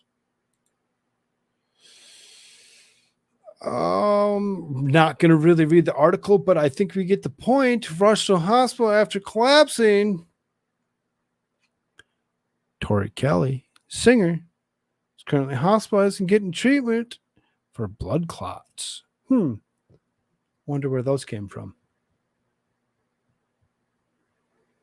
How many young women has Biden sniffed again? Way too many. Way too many, and should maybe actually catch the same kind of charge that asshole did. If not more. I mean, whatever. Maybe the rest of his living life, get rid of him.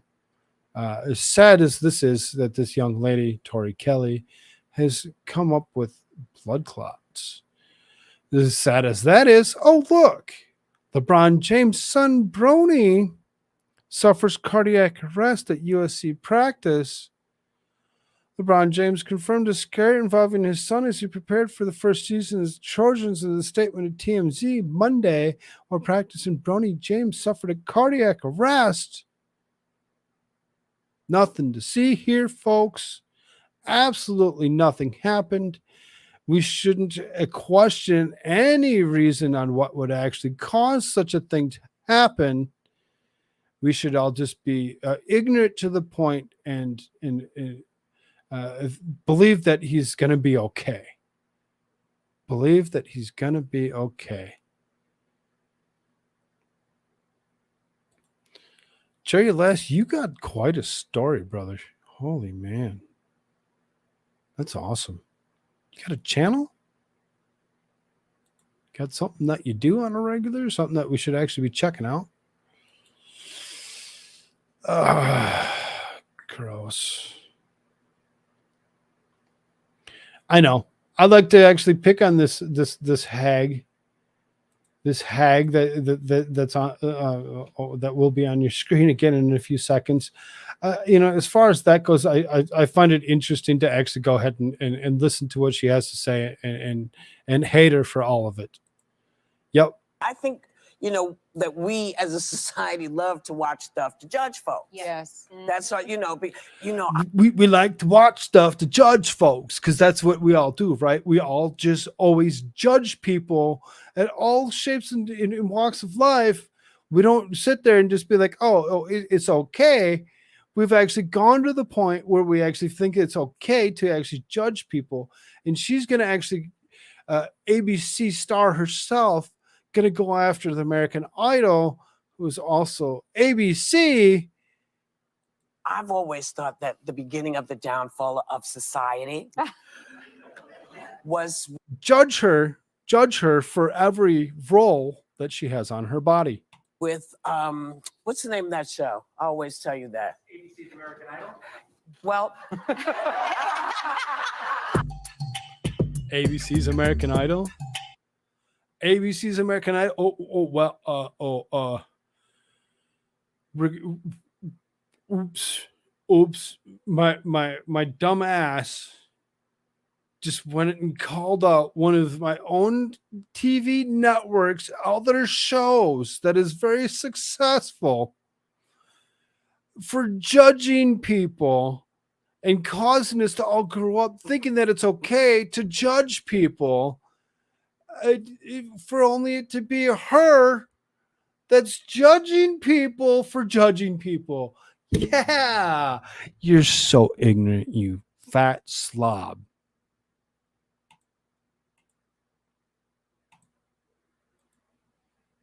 Yes, I just judged you.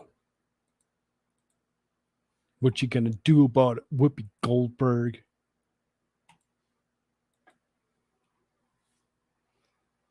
Not even your real name. I bet if we looked up American Idol does better than The View. I bet it does.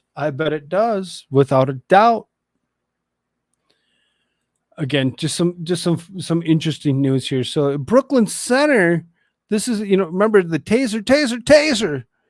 And then she goes and she actually shoots the young man. Well, guess what? He gets a permanent memorial. He gets a permanent memorial put in place for just that matter. There's no sound. There's no sound. It's just a. It's dumb. It's ridiculous. You can see the mock-up drawing that they want to actually put it after the stop sign to the corner where you'd actually see this young man's mug, because that's what we should always do, is prop up our criminals as being heroes. The Brooklyn Center City Council revealed the plans Monday night for a permanent memorial for honor Dante Wright, 20, who was shot to death by former Brooklyn Center Police Chief Kim Potter during a traffic stop in 2021. The city manager said the new design is aesthetically pleasing and acknowledged the harm had been committed. The city and Wright family agreed to a private settlement that includes erecting a permanent memorial. Perfect. Sounds wonderful. I'm so glad that we're so ignorant to the fucking issues that we're going to prop up our criminals and give them permanent memorials for their ignorance when it comes down to not resisting.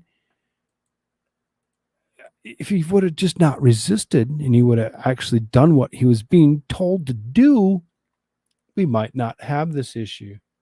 But okay. Let's prop him up. Let's give him a statue. Let's give him a memorial. Let's remember him for everything that he ignorantly did. No tabs, no driver's license, things hanging out of the mirror, drugs. What else did he? There was so much more that was already entailed.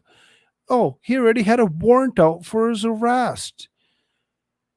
The ignorance of actually putting up memorials for people that are just thugs needs to stop. It needs to stop.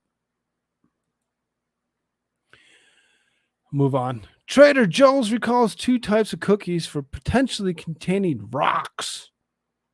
If you're Trader Joe's eater of cookies, the almond windmill cookies and the dark chocolate chunk, as well as almond cookies.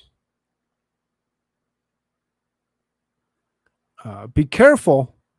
Be careful what you're eating. Be careful what you're feeding your children, as they actually contain rocks and could actually hurt you. So what will they do when the statue of polar downers get pulling it down? Thought that was acceptable behavior. Oops. Yeah, see, Charlemagne. Oh my God, my mom buy those cookies. Yep. Be careful. The dark chocolate chunk and the almond ones are dangerous and potentially have, this is potential. We call for potential foreign material of rocks. That could be very dangerous to your teeth and other things when it comes down to it. You maybe want to actually talk to your mom at some time soon and let her know that she needs to be aware. This article, so that you know, is actually through Salon. I bet if you actually put Trader Joe recall in almost like a Google search or whatever, you'd be able to come up with some kind of article to show her, so you have proof. Buy cookies, get stoned, literally. Ha ha ha ha. That's so funny. We're getting down there. Last 2 articles. Twitter headquarters left with half a sign as police interrupt. Twitter's rebranding of the San Francisco headquarters has been left hanging after police were called. The Elon Musk owned platform is changing its name to X in an attempt to remove the outgoing company name from the office on Monday. 5 letters had been taken down from the office's largest vertical sign before work was interrupted.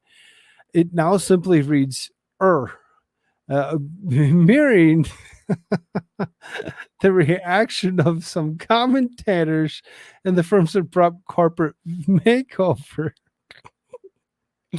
Justin Sullivan, who took photos of the sign removal, said San Francisco police put the stop to the sign removal shortly after it began. Twitter has been headquartered in Californian City since 2012, where the sign has become part of the landscape. Twitter's new logo in X and a black background was replaced with the famous blue bird on the social network and was projected onto the side of the headquarters on Sunday. Mr. Musk's tweets will be replaced too, with posts to be called X's instead.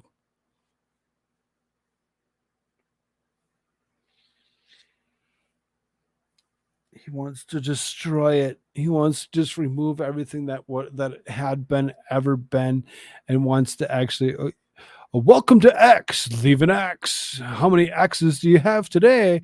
Don't forget that if you over X and you under X, that you can what the fuck?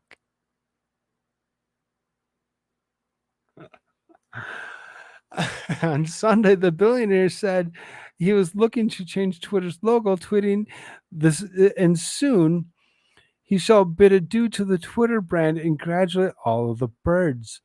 Local media previously reported that police were called because Mr. Musk did not get a permit for the work. However, the police later said this was a misunderstanding.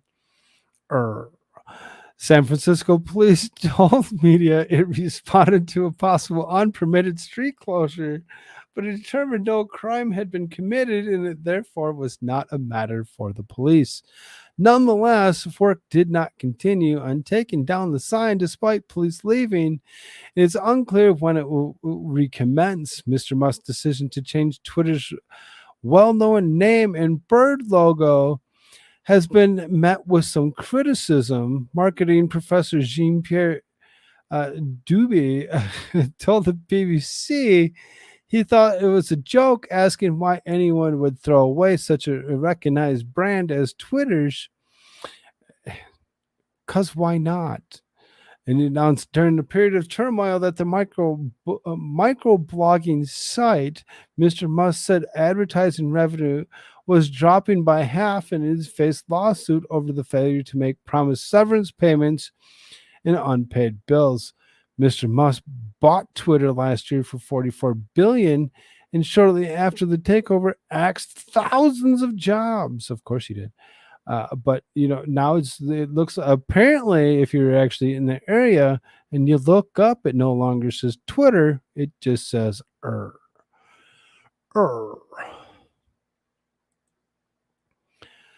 recent decision by Elon Musk to rebrand Twitter as X could potentially lead to legal complications, as hundreds of companies, including tech giants Facebook and Microsoft, already hold intellectual property rights to the same letter. Oh yeah, Microsoft, Xbox. I just seriously, the ignorance of this man not thinking. I mean, even his own company, one of his other companies, holds a moniker of, oh yeah, Space X. X. He must just really like the letter X. Reuters reported that given the hundreds of companies, including tech giants Microsoft and Facebook, already own intellectual property rights to the letter X, the recent decision by billionaire Elon Musk to rebrand Twitter as X may result in legal issues. Oops. Now he's got legal issues over the letter X that he decided to go ahead and change the name to in the ignorance of thinking that things would get better. Just so dumb. Never trust Elon after years ago, before he was this big. He was interviewed and asked about selling junk flamethrowers, defrauding all the fans who supported him. He mocked them and how he used them for money. Derp. I really never thought I'd say that. Awesome.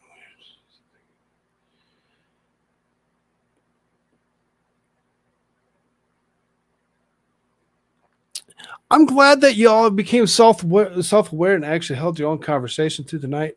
Jerry Lass, you got quite an interesting story. Audra, thank you for coming. Speak Life, thank you for showing up. As well, so you got some new names, new people around. It's very fun to actually see this channel actually grow more than it had been in the past. I really do appreciate everybody and everything that they're about. If you haven't done so already, please go ahead and hit that like button.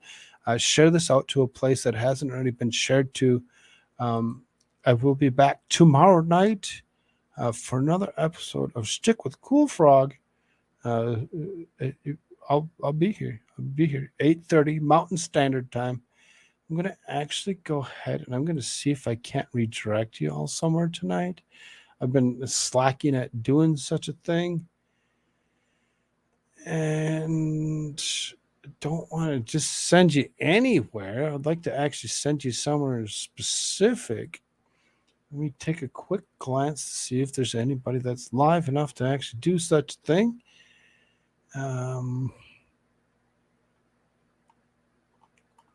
not enough. Nobody. 0 people that would like to actually have me redirect to them. Thank you all so very, very much for being here. I appreciate you all so much. Enjoy your day, your night, your afternoon. If you didn't like what you've seen, go ahead and hit that like button again anyway, and then leave a comment for me. Leave a comment down below and let me know what you think I can do better next time. I appreciate any and everybody. Love you all. Later. I don't want to live on this planet anymore.